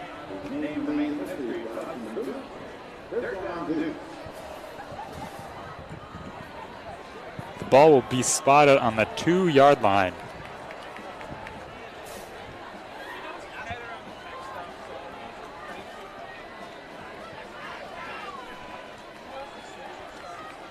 And wow, I just got word. Glad I checked my phone. Charlie Specht actually retweeting this tweet from the Chicago Bears. You heard that right, as it's a keeper for Veza. He'll bring it into the end zone. Veza extends the lead, but Chicago Bears put out a tweet, Gavin. The Chicago Bears Coach of the Week winner is Coach Mike Fitzgerald of the York Dukes.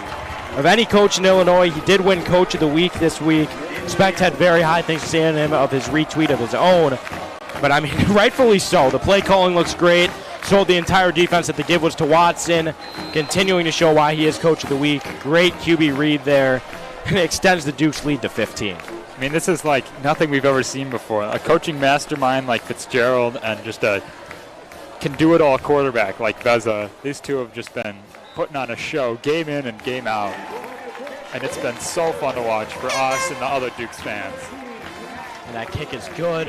9:15 to go. That was a quick drive. Put the Dukes up 16 over a team that's otherwise looked dominant this season. The Dukes have a really good job of making their opponents look a little weaker than they are because they are just that great of a football team. And yeah, and now they've really put the Hinsdale offense really on its heels. Like, they really need Carnugel to really make some plays, get a drive going, because other than that first drive, they just come up empty-handed. They did have that missed field goal at the end of the first half, but, you know, the Dukes defense have made their adjustments and made their presence heard ever since that first drive, and now as the offense is making plays and the lead is growing, Hinsdale offense is really put in a position where they need to make something happen. Absolutely. The pressure is on now, trailing by 16 on the road. Not a position that Hinsdale Central wanted to put themselves in, especially after leading 7-0. They've now given up 23 straight unanswered points. That's really to credit with Mike Fitzgerald. Great play calling on the offensive and defensive ends. But nevertheless, the Red Devils are really going to have to get something going here before this gets out of hand. They start so on the kick return, get it to about the 30.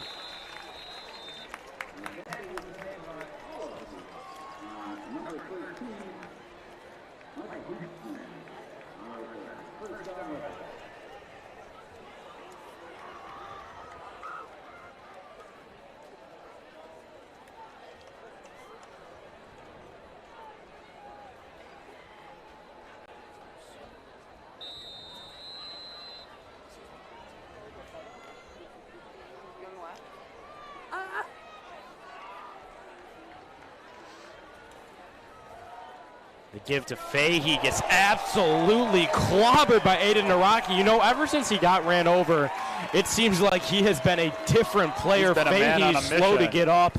That was a rock of a hit. Yeah, and Aiden Naraki is a player who really strives on momentum. He had that interception, and he was livid on the sideline, and he's had a tremendous game since. Tremendous instincts as a Duke linebacker.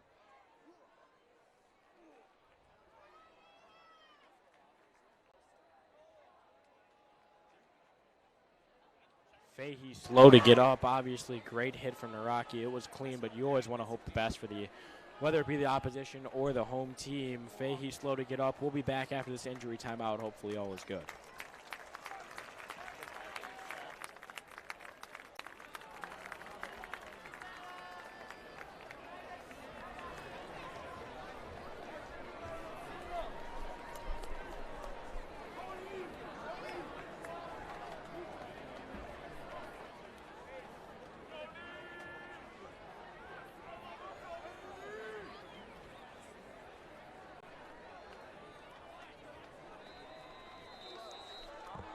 Fahey able to walk off on his own power, but nevertheless a huge blow to the Central offense.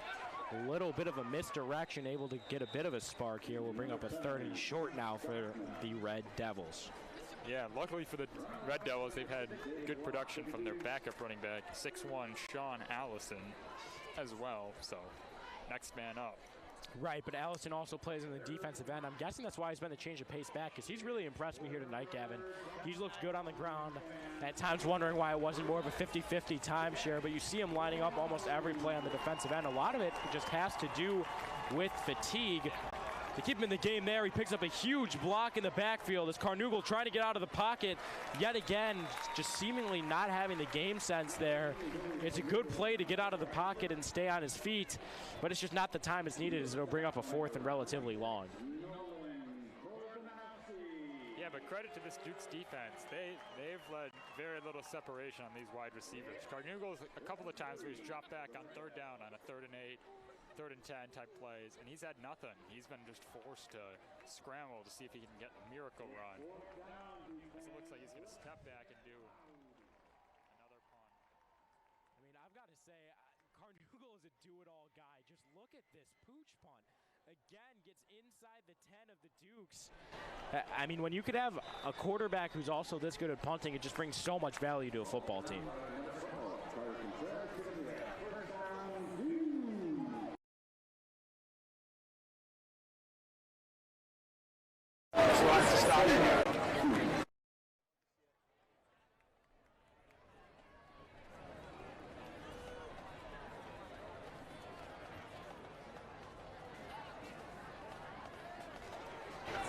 And you gotta wonder, after seeing now three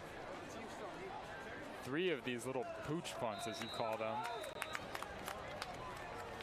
I don't understand if is this something new.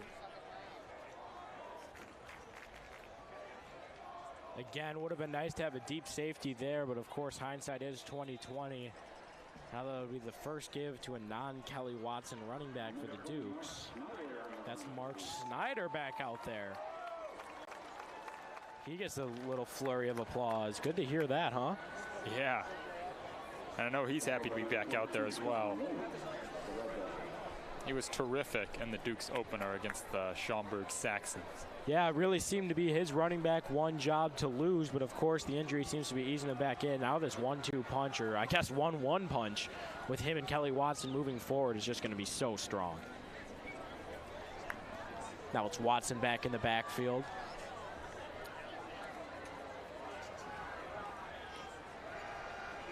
Vezzo with a lot of time, and that ball should have been intercepted. He had Emmett Horn streaking down the field, just tried to put too much touch on it, tried to get a little too cute, and wasn't able to get the completion. That was broken up by the dual position defensive back, Sean Allison. And he has been all over the place tonight. You gotta wonder, he's gonna be tired. He's coming off playing a defensive back position.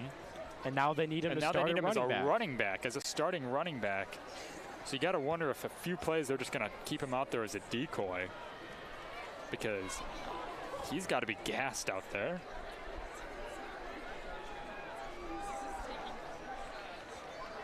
Now here comes Vezza, looks to his out route, doesn't want it. He wants the first down. And there's a flag. The pass interference. Cal Harris tripped up on the deep out route, and he will move the chains. And a good call. The Devils' defensive back was very, very late and came in crashing, couldn't control himself. And the Dukes are moving the chains. They've had a couple of times where they've had 3rd and 12, 3rd and 15. I think almost as much as a 3rd and 20, and they've gotten out of jail, either from a big play downfield or getting a pass interference penalty. This one is the latter, but nonetheless, keeping the drive alive, giving that defense a rest. And it does move the chains. Dukes catch a bit of a break there, and in an offensive drive that seemed to be a little bit stagnant. Nevertheless, it brings up a first down, and Matt Vezza has a chance to get back on track here after a couple of wobbly passes.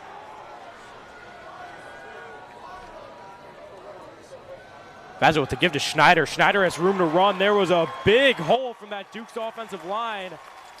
Welcome back, Mark Schneider.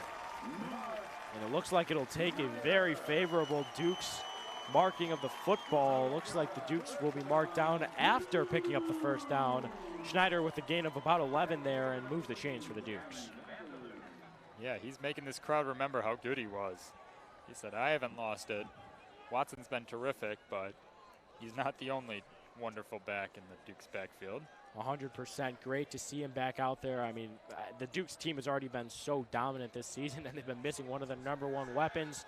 That pass too low for Watson. He smartly grabs it and just goes down. That was smart. There was going to be an unblocked rusher on the near side of the field coming right at Veza.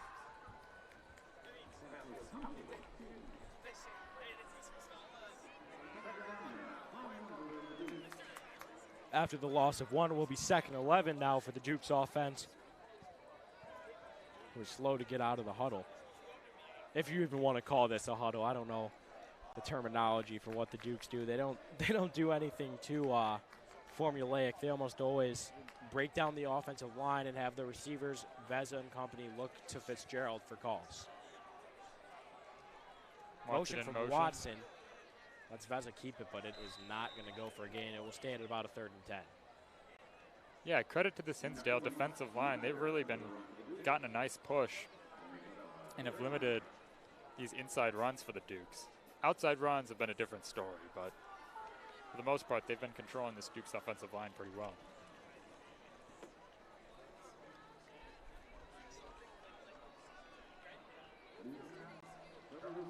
3rd and 9, it will be marked as. Big play for Veza and company. They've had a few consecutive drives now where they picked up big 3rd downs. See if the trend can continue. Hinsdale Central sideline wants a false start. They don't get it. Veza really liking how he's feeling on the move tonight. Another play where maybe if he just sets his feet and lays that pass where it needs to be, that could have been a touchdown to a streaking Charlie Speck down the field. Yeah, another time when Speck beats his man off the line.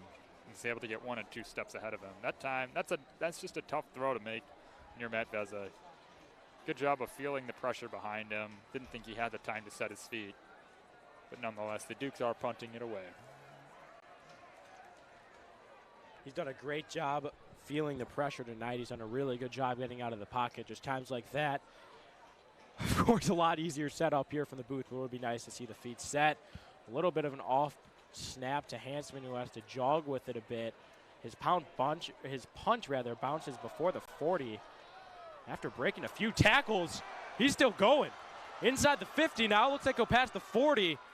That is exactly what Hinsdale Central needed. He was your player to keep an eye out for before the game, and he has a massive return. We've said his name a few times tonight now, Gavin. Yeah, Thomas Skokna, no 3 touchdowns tonight, but when he's been targeted, he's definitely made plays. He's one of those guys you just want the ball in his hands. Yeah. He is just so great in open field. Yeah. When he has the balls in his hands. When he has the ball in his hands. Pause. Good things are about to happen.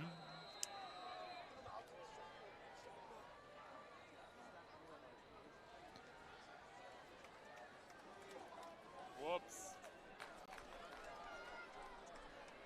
4:46 now to go in this 3rd quarter. Red Devils really need to get some offense moving, and Carnugal and company forced to run to the sideline to reiterate the play call just for a give to Allison, who's been so good on defensively, and now he's able to push the pile and get about 5 on a run. I don't know how that man isn't running on fumes by now. He's been making plays on the defensive end, and then they're asking him for consistent carries on the offensive end. He's got limitless energy out there.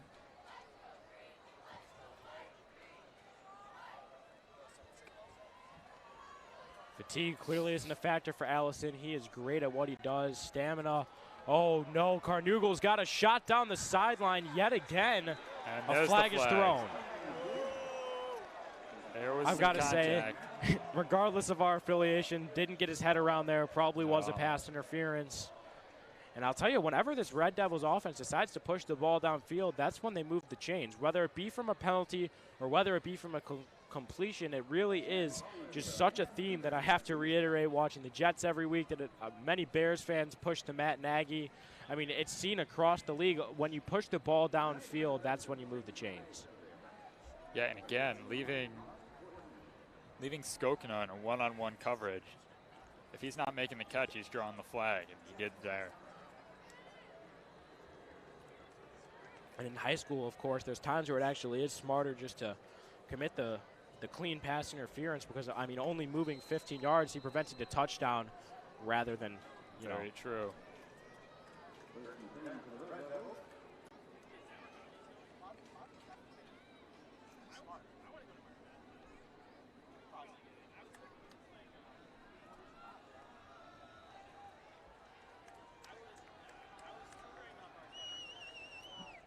Carnugal with the give to Allison. Allison fighting for extra yards.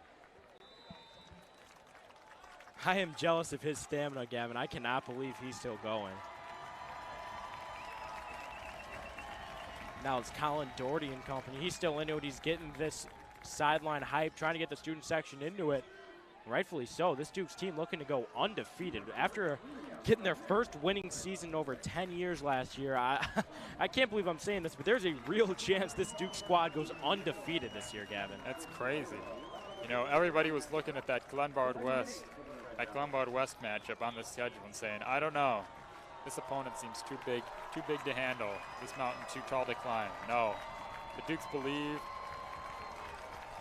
and they achieved. Now it's Carnugal, 2nd and 8 here. He'll drop back to pass. Wants to hit Allison and does. Allison off his hands. Hit him right in the shoulder pad. That's a catch he'd like to have back. Would have at least made it a 3rd and manageable, but instead the Red Devils are poised with a really hard 3rd and 8 here in a really vital position. This, I hate to say it, this is probably an area where you need to get 7. The Red Devils have not been inside the Dukes 15 often, so coming up short, especially on such a nice drive like this, settling for a field goal when your kicker's already missed one would not be ideal. And that miss really coming into full effect here. What would have been a 13-point game, rather a 16-point one. So now Red Devils will likely have to rely on 2-point conversions if it comes to it. Carnugal with the keeper. They love this on 3rd down. Carnugal also just tucks it and runs. Looks like he'll be close, but marked short. And now a decision has to be made. Still just under 3 minutes left in this 3rd quarter. Plenty of time, but an offense that has not been in Duke territory, or this far in the Duke's red zone for very long. And it looks like they are going to stay out there. 4th and 4 now. This could all but be the game. Carnugal keeps it himself. Too indecisive. He likely had his option there, but decided to tuck it and run. Couldn't decide what he wanted to do, and that puts the York Dukes on offense. Yeah, again, another quarterback keeper. And this Duke's sideline is erupting. Huge stop. That's the gamble that you take. And I just love to see these boys rally around Fitzgerald. Not to cut you off, but you could see them excited for him, excited with him. They are playing for and with this coach. It's an energy that I've been waiting to see from this Dukes team my entire life, and Fitzgerald absolutely knows how to get his troops rallied. Again, putting on a show tonight. Duke's back to work, and you got to expect that they're going to try and burn some clock here. Make the defense get them tired. The give to Schneider up the middle goes for about 2. And I'm sure the Dukes are in no hurry to get back to the line of scrimmage right now. Definitely would like to run the clock into the 4th quarter here, up 16. The more that the time comes off the clock, really is the more that the Dukes are just giving themselves a better chance to win this game.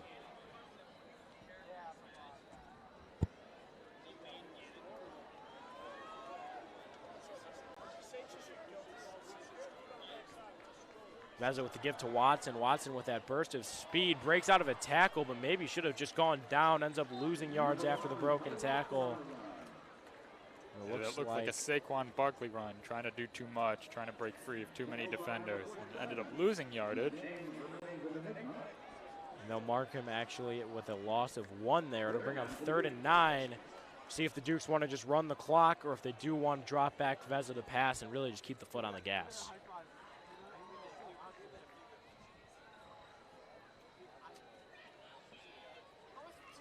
You know, normally I would say, you know what, just run the ball. But I'm actually going to, I think the Dukes are going to pass it. Stay aggressive. Don't give the Devils any breathing room.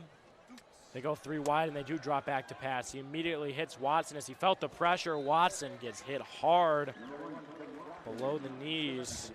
Doesn't pick up too much there. Is able to stay in bounds and run the clock, but the Dukes will be forced to punt here inside their own territory. That's a really good tackle by the Hinsdale linebacker because there was no one else between Kelly, Watson, and the first down marker.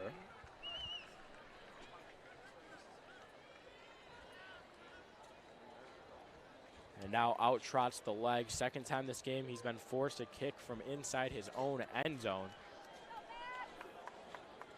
Huge punt for Max Hansman. He's had a few shaky ones tonight, but he has looked sharp this season. As you mentioned, hitting that game-winning field goal before, but it's another short punt.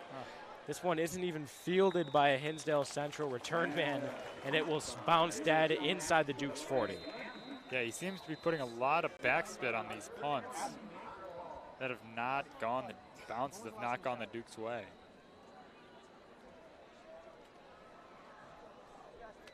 Absolutely, and now with only 17 seconds to go in the third quarter, Hansman breathing a little bit of fresh air, a little breath of life now for the Red Devils all of a sudden, getting to start it with such good field possession yet again. Yeah, and I'm sure the Hinsdale Central coaching staff is really kicking themselves that they did not kick it now after seeing the way that less than 2 minutes later they're getting the ball on their own 36. Or on the Dukes 36, even better. Now it's Carnugel giving it to the man Skokna. in motion. Skokna able to stay on his feet and get out of bounds, but not after picking up a minuscule gain of about 2. That'll bring up a 2nd and 8 now, 2nd and 8 for the Red Devils.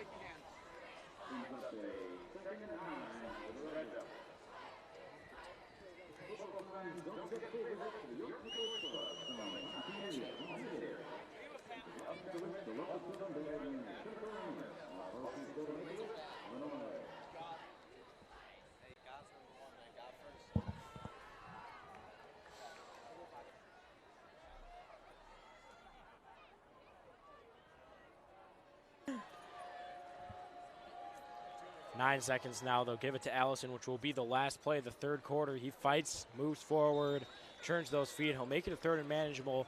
As time expires in the third quarter, the Dukes are on top 23-7.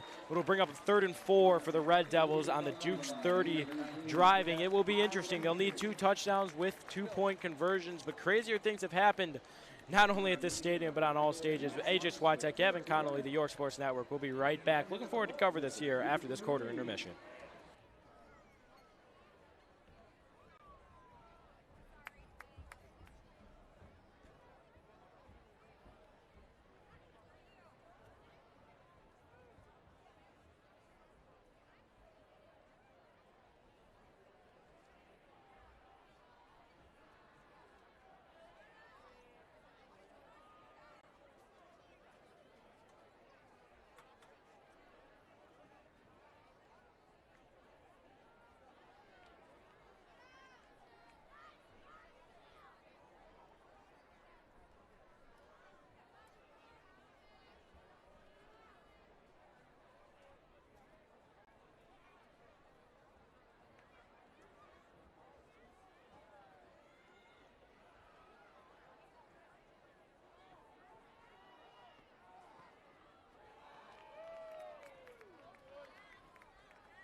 And the 3rd down give, a bit of a questionable call, doesn't go anywhere. Excuse me there, sorry, we had a bit of audio issues in that third quarter. Jack Borchers working hard to get back on top of it. But it will bring up a 4th and 2 in a very interesting situation. Obviously 4th down territory here, but we've seen all sorts of 4th down play calls, whether it be the triple option, whether it be the give, or whether it be a deep shot. Chest pass, a chest pass, shovel pass. They've kept the Dukes on their heels, that is for sure. We'll see what the call is here. Looks like it'll be a give to Allison, who has room to run, gets the first and more, gets a much-needed first down, and the head coach of the Red Devils is pumped. That was a huge first down for the Red Devils. Did not convert on 4th down on the last drive. Stalled out at about the Dukes 10, but they are driving here.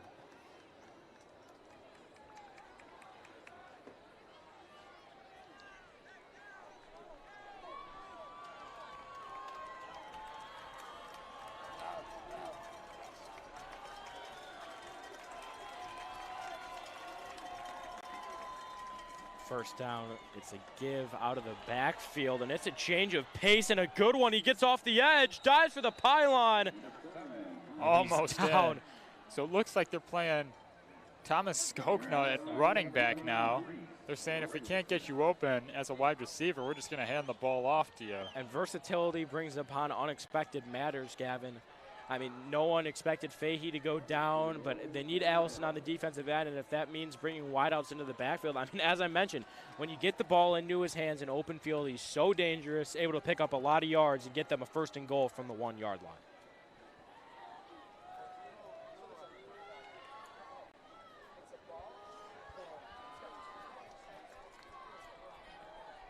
The give to Allison now. Looks like the Dukes will stuff him short. Doesn't get in. Big goal line stand for the Dukes. Brings up a 2nd and 1 now with just 10 minutes and 30 seconds to go in the 4th quarter. Hinsdale Central needs a bit of a sense of urgency here, down 16.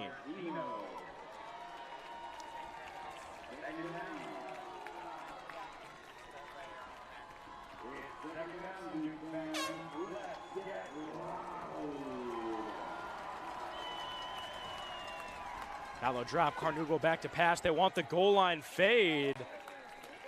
I was surprised by that call. Now that brings up a 3rd and goal from the 1.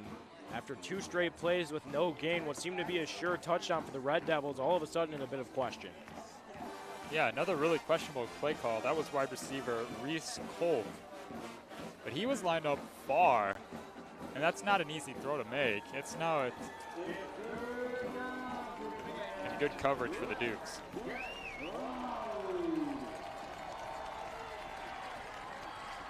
With the give to Allison up the middle, he doesn't get it. Oh boy. That is 3 straight goal line stands. Coach Fitzgerald is fired up. The whole sideline's fired up. You could hear the student section.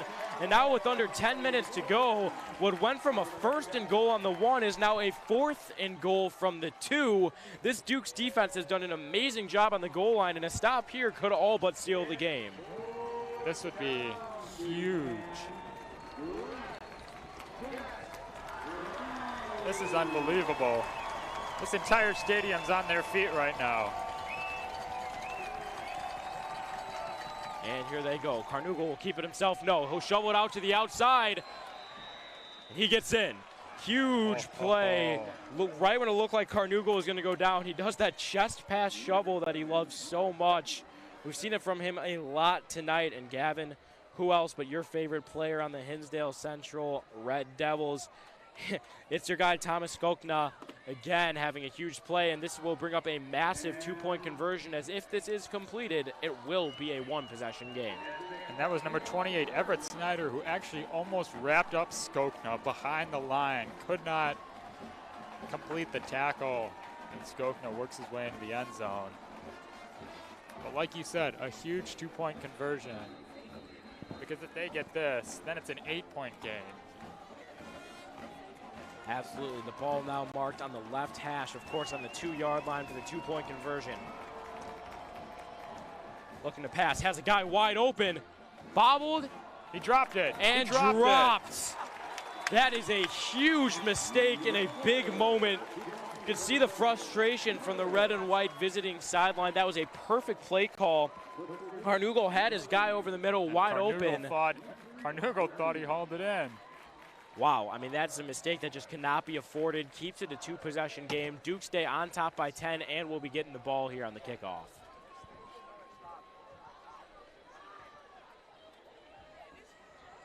Yeah, but I do think the Dukes need to stay aggressive on the offensive end. The past 2 drives have been more conservative, but they haven't really gotten much. That's why they haven't resulted in points. Clock. you just cannot let this Red Devils offense gain any momentum, give them more opportunities than they need. Absolutely. Of course, that failure to get the 2-point gives them a bit of a cushion, but the last thing you want to do is play too comfortable. You want to play comfortable, but you don't want to be too comfortable because that's when mistakes happen, and the last thing the Dukes need is a turnover. Definitely.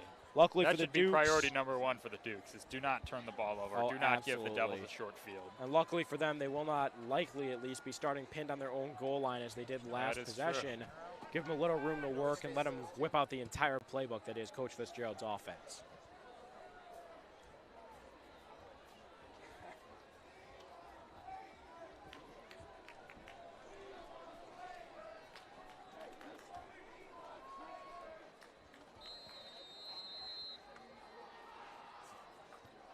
Kick is in the air, and it's a long one. Bobbled and fielded by Cal Harris inside the 20. He'll get out past the 30. Cal Harris past the 35. Nice return for the Dukes. Gives them some room to work here with 9:16 to go in the fourth quarter.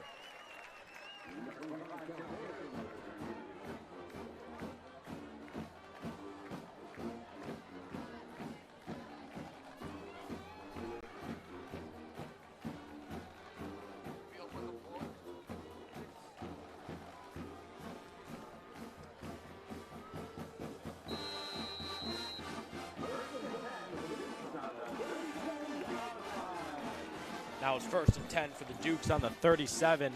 If you look at the bottom of your screen, see Jack Wagner line up one-on-one with no safety help. We'll see if they look to attack it, and they don't. Matt Feza on the QB keeper up the middle. Dukes opting to play it safe, continue to run the clock, and in doing so, get a big pickup to make it a second and manageable. That's a big gain on first down. It's so important when your offense can get 5 or 6 yards, leave it with a second and manageable, and ultimately a third and manageable. Absolutely. Good first play for the Dukes. And drives that start with 5 or more yards are over 50% more likely to end in a score, which is just unreal to even think about. So Lincoln Riley at Oklahoma always preaches they got to get 5 yards in that first play. The Dukes do that there actually with a pickup of 6. It'll be 2nd and 4 now for Veza and company. Extra blockers on the left side. Veza fakes the give to Watson. Maybe a bit of confusion there. Won't even get back to the line of scrimmage.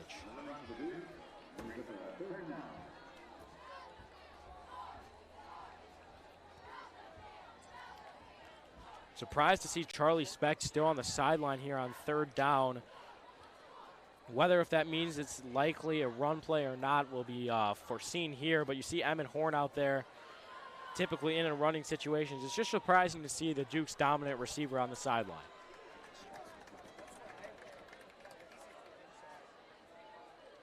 Certainly will be a pass play as Watson's motioned out of the backfield. They'll give it to Wagner. It's through his hands and nearly intercepted. It's a well-placed ball, but Wagner with the second drop of the night right through his hands on what likely would have been a first down. Yeah, that could have been catastrophic. That the Red Devils safety a little bit late, but that was intercepted. He could have ran forever. There was nothing but green ahead of him. But again, a third Dukes drive that kind of stalls out after gaining 1 or 2 first downs, and they only burned about a minute and a half off the clock. Still a 10-point game, and still plenty of time for the Devils to inflict some damage. Now it's Hansman. There's a good punt. That one is end over end. It has the forward spin, as you mentioned. Huge punt from Hansman right when the Dukes needed it. They'll pin Hinsdale Central inside their own 20 with 7:38 to go in this fourth quarter. There we go. I'm sure Hansman's really pumping his fists after that one.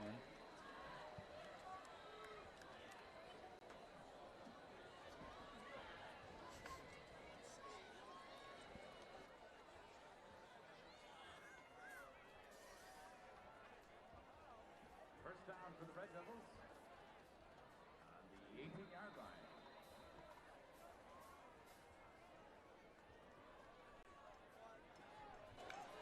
First and 10 in a huge situation here. Ever since that first drive where the Hinsdale Central offense looked so electric with the ability to push the ball downfield, they've really just consistently slowed down. And the trend continues here. Only a 2-yard pickup will bring up 2nd and 8, and it'll just make their job even harder. Hinsdale Central and company really all starts with Carnoogle. They need to have trust in their guy, and they need to be able to push the ball downfield, because with 7 minutes to go, these little halfback draws really don't seem to be doing it. No, not at all. Running a lot of inside zone for Allison, but the Dukes have been ready. Their run defense has been much better in the second half. That's Carnoogle now out of the no huddle, hits his guy right near the marker. It'll depend on the marking, and it looks like they might give him the first down here. They do. Moves the chains. Very generous spotting for the Red Devils, exactly what they needed. Move the chains, get a first down. Now all they have to do is start stringing these together here, potentially do some damage. Carnoogle doesn't have his first option, forced to run. Jukes out 2 Duke defenders. Carnoogle making something out of nothing. Goes for a minuscule gain, but certainly better than the sack that likely could have happened. That's not the first time we've seen him put on some moves there, making Duke defenders miss. And this Duke defense is so sharp. Carnoogle hasn't looked like some star or anything tonight, but I can tell you just by seeing the kid play against a defense like some of the other ones the Dukes have gone up against this season, he probably looks like he looks special, because he has some abilities of guys that I don't often see at the high school level. Yeah, we've seen him avoid a couple of sacks in the backfield where you're like, oh, surely he's going to get taken down. But no, evades it and then ends up getting positive yardage. Like you mentioned, getting something out of nothing. That's so important at the quarterback position. And he's got some talent, that's for sure.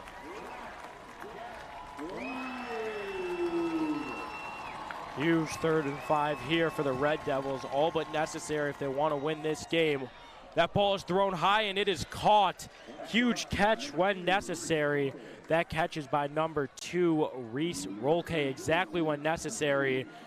Put the ball where only his guy could get it, went up and caught it, and now with 6 minutes and 10 seconds to go, the clock continues to run, but Hinsdale Central continues to move the ball.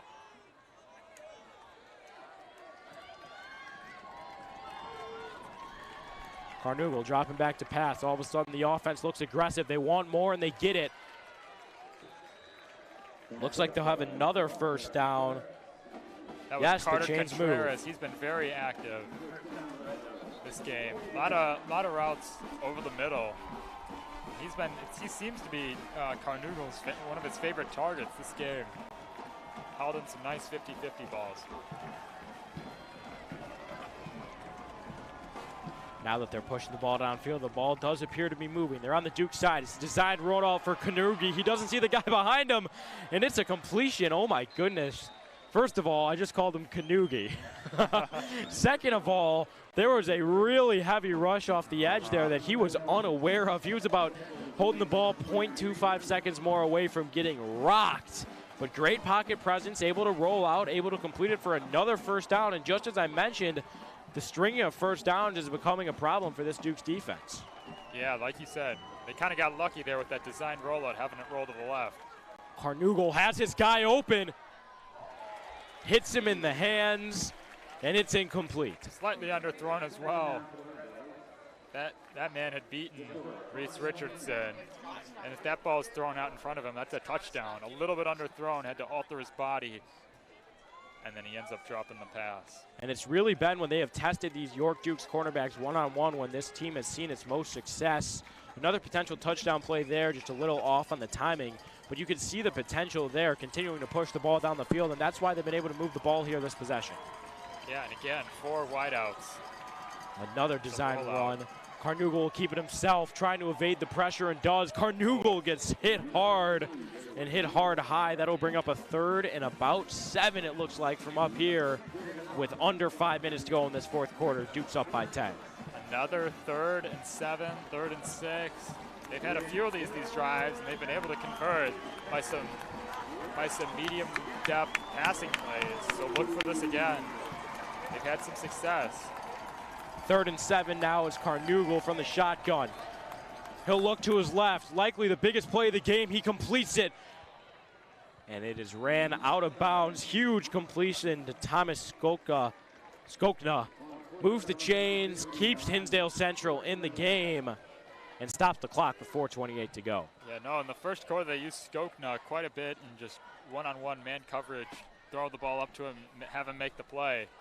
And now they've been kind of using him as underneath routes, as just blanket throws for the quarterback. They even ran him in the backfield a couple of times. got some yards as a rusher. I mean, he's been all over the field tonight. And after playing the entire defensive drive, Allison has been forced to stay out there the entire offensive drive for Hinsdale Central. Impressed with what we've seen from him as well. But now it's Skokna to the outside. Once again, with the high IQ to get out of bounds, it will be 1st and goal for the Red Devils, who are all of a sudden looking to be really, really, really in this game, Gavin. Yeah, and important to note, they have all 3 of their timeouts. So when it comes to it, towards the end of the game, that'll really, really help them if they're still trailing. 1st and goal from the Dukes 6.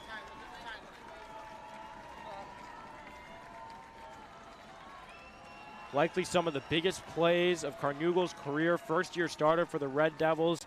The junior has definitely made some plays tonight, but likely none more important than this goal line stand here. Skokna in motion.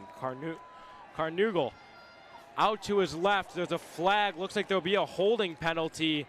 Carnugel continues to fight. There is a holding on the offense. That's a huge penalty.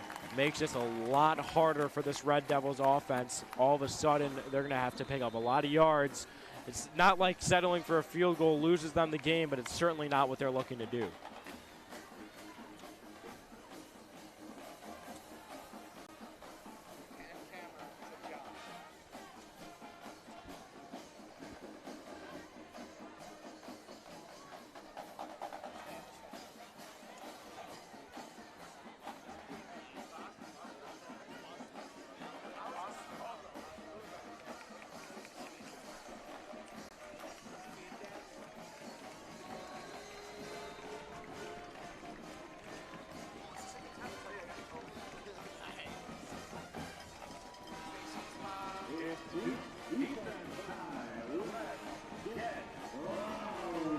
There's a new one for you. It's Duke's defense time. 1st and 20 from the 20. Now here comes that Dukes defense. We'll see what they can do against 5 wide here. 5 wideouts. Red Devils offense looking good. He hits him in stride on the streak, and that is a touchdown pass when it is needed most. Carnugel stepped up huge, driving all the way from inside his own 20 to the other 20, and now for the touchdown. And they are a PAT away from tying up this ball game. Carter Contreras again, super active this second half. Finding the end zone there, finding the hole in the zone as well. And just like that, the Red Devils string together 2 touchdown drives in a row in this second half. Exactly when it was necessary. It went from 23 unanswered points for the Dukes to now, barring this PAT going in, 13 unanswered points for the Red Devils, and that PAT is good. Red Devils went from down 16 to now only down 3. All of a sudden, this Dukes offense put in a position where they need to get the ball moving. We have a game on our hands here, folks. Don't go anywhere. When it seemed like it could have been over, the Red Devils crawled and they bought and they fight back. Down 3 here with 4:03 to go. York Sports Network will be right back after this break.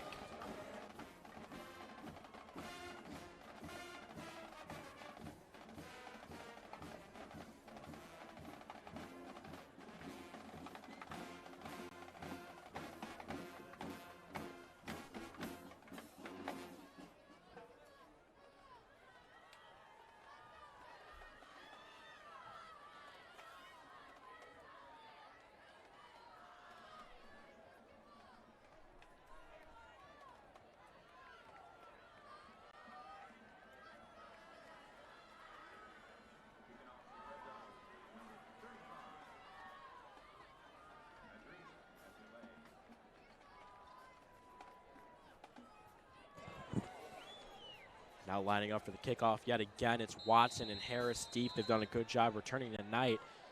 And likely none more important than now. It looks like they go for a bit of a trick play. Fair catch called for the Dukes regardless. I don't know what that was. Gave the Dukes good field position. That's what they did. I don't fully understand the call. That definitely seemed intentional. But nonetheless, this may be the biggest Dukes drive of the year so far. With 4 minutes left and clinging to a 3-point lead, this is the drive to make something happen. We'll see how far into his bag of tricks Coach Fitzgerald goes. Looks like he'll start with 3 wide receivers out wide. Did look like a designed run package, and it was. Vezza will keep it himself. Hinsdale Central isn't falling for that one. He'll pick up about 2 to 3.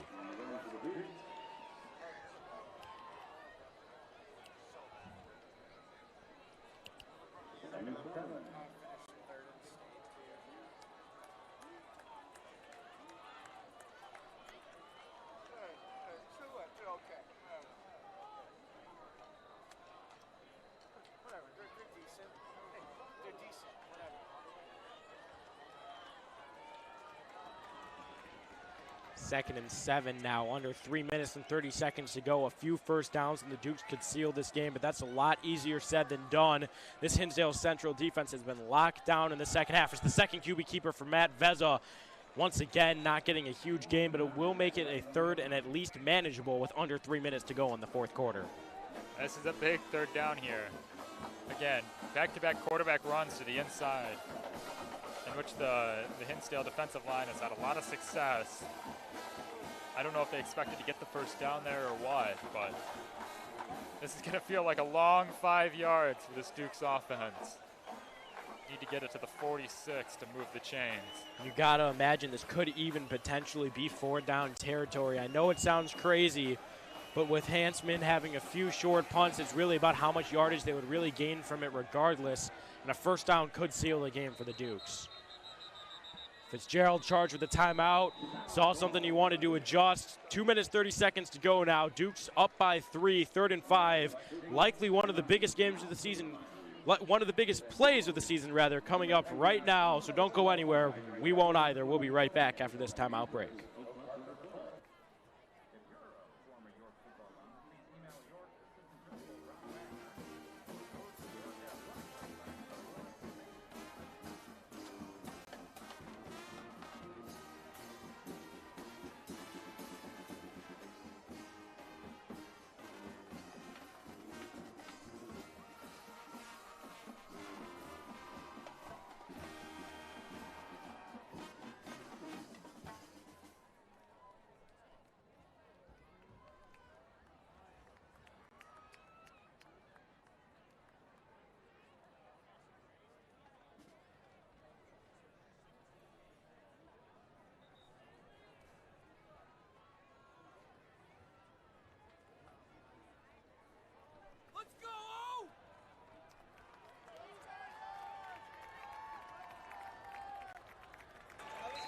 And we are back. Vezza from the shotgun as always. He'll have 4 wide. 4 wide outs. Very exciting here. 4 defensive backs for the maybe 5. Vezza dropping back to pass. Has his guy. No, it's intercepted. And going the other way. Vezza stared down Wagner for too long. He's able to run all the way back and make the tackle. But Hinsdale Central is now inside the 5 with likely the biggest interception I have seen in my time here at York. Wow, the nickel formation paid off.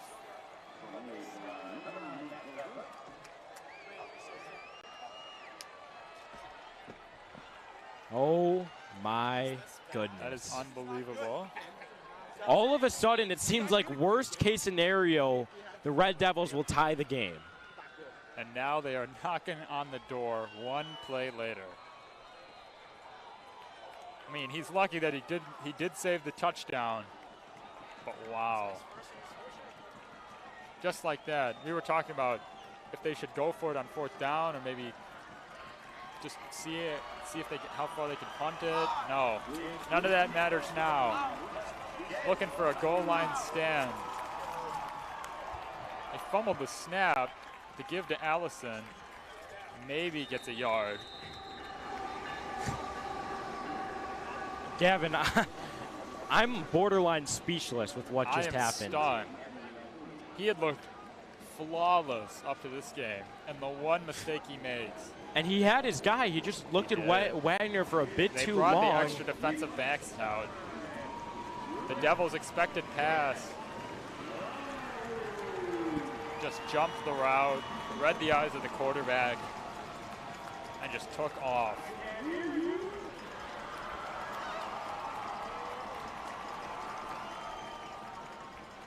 The give to Allison. He's in. The Red Devils have the lead.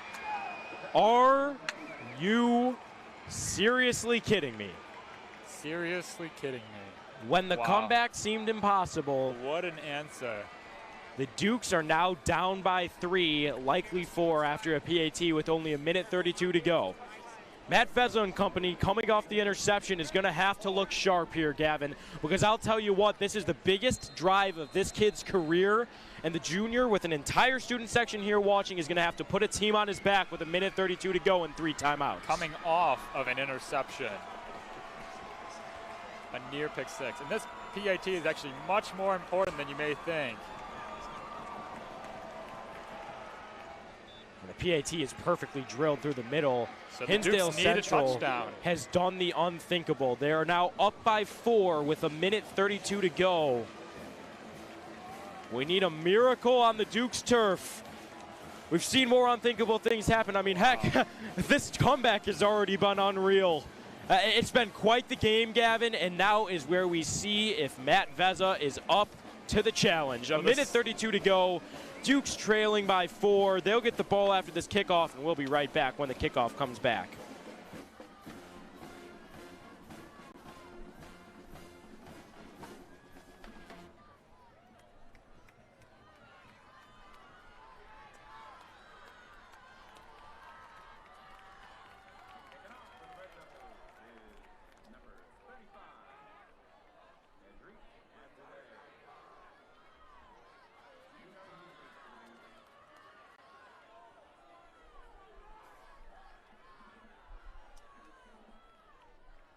And we're back. They're getting ready to kick off. The Dukes all of a sudden in a position that I'll personally say, Gavin, I wasn't expecting.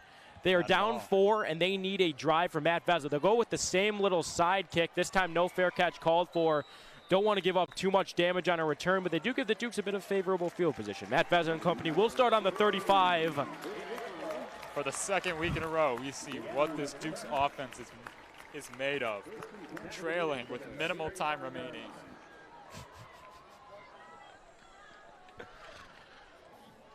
Here we go.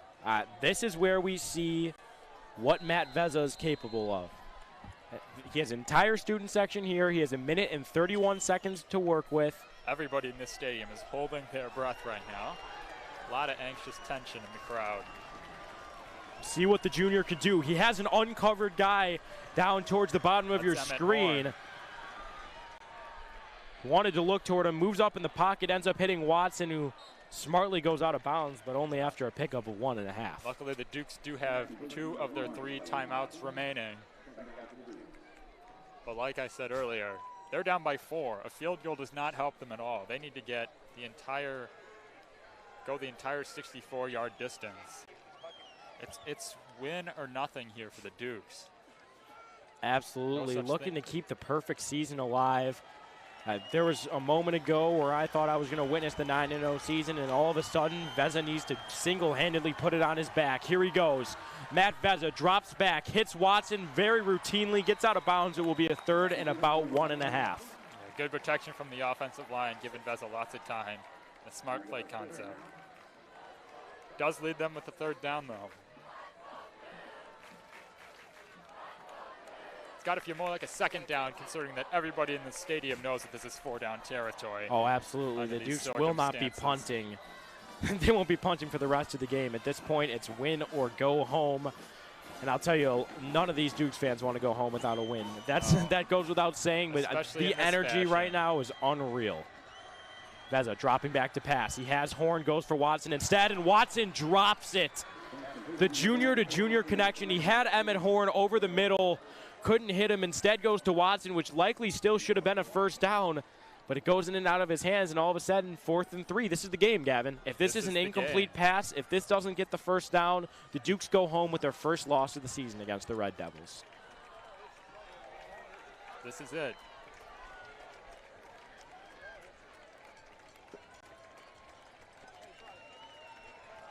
Everybody holding their breath. We'll see what Coach of the Week Mike Fitzgerald still has in his pocket. You save these kind of plays, you save these scripted plays for this time of the game. Hinsdale Central takes their timeout. They see what they see from the Dukes. Both teams now with 2 timeouts, a minute 14 here to go. Now, Gavin, it goes without saying that this play that's going to happen here has likely been practiced dozens of times in practice. This is a kind of situation that all coaches have one play. They have this play drawn up. They're ready for it. What do you expect to see here? I mean, you want to keep Matt Vezza comfortable, but you have to be comfortable as a coach and have trust in your quarterback and really just let the playbook fully fly with him. What do you think is going to happen here? Well, I do think it's going to be a short pass. I don't think Fitz is going to go anything crazy and try and draw up a deep ball, especially considering how Hinsdale Central's had a lot of extra defensive backs out there in these last couple of drives. But you did see there was an empty backfield when the Dukes initially trotted out for this 4th down play.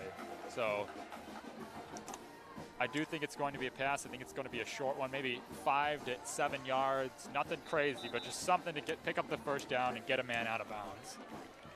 See Kelly Watson going out with the offense. Charlie Specht on the far side of your screen will be by himself. There'll be 3 guys on the bottom of your screen. It'll be Cal Harris, Emmett Horn, and Charlie Specht lined up respectively. Here we go.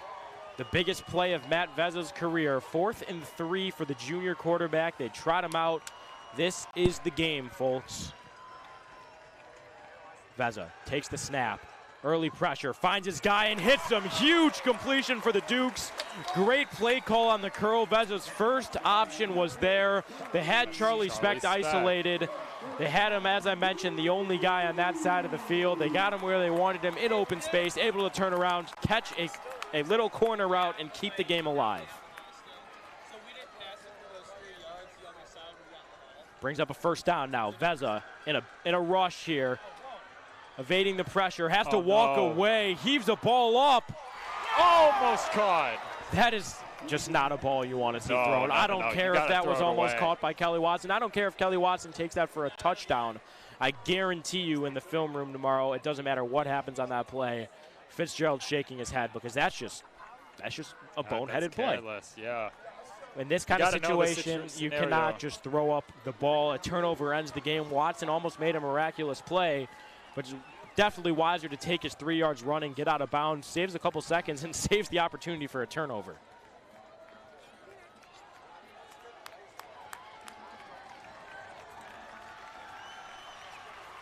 Second and 10 now, 51 seconds to go. It's Vezza. Once again, will drop back to pass. They're bringing a heavy blitz. He gets rocked. Watson did his best to block, and now Vezza's a little slow to get up. And Harris fell down on that route. That could spell disaster. 46 seconds to go. Vezza has to come off a drive where he just threw the interception that could have sealed his team the game, has to get up off the turf after getting rocked. This is where men are separated from boys, and this is where Matt Vezza has the opportunity to prove to his entire sideline, who right now is standing locked arms. This is his chance to prove that he is that guy that we all know he truly is and can be. 46 seconds to go. Matt Vezza 4 yards back, deep in the shotgun. Fitzgerald trying to keep it as easy as possible for him. Now it's Cal Harris in motion. Matt Vezza, there's an unblocked pressure.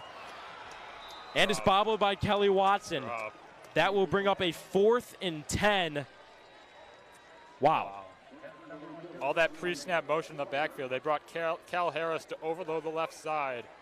All a decoy, just going for the quick little screen to Watson to pick up some yardage, and he dropped it. 4th and 10. Wow. Without picking up any yards on those first 3 plays, this makes it really hard on the Dukes. Those scripted plays likely weren't scripted for a 4th and 10. They're going to have to call something up out of Mike Fitzgerald's little bucket of toys, as you call it. Whatever you want to call it.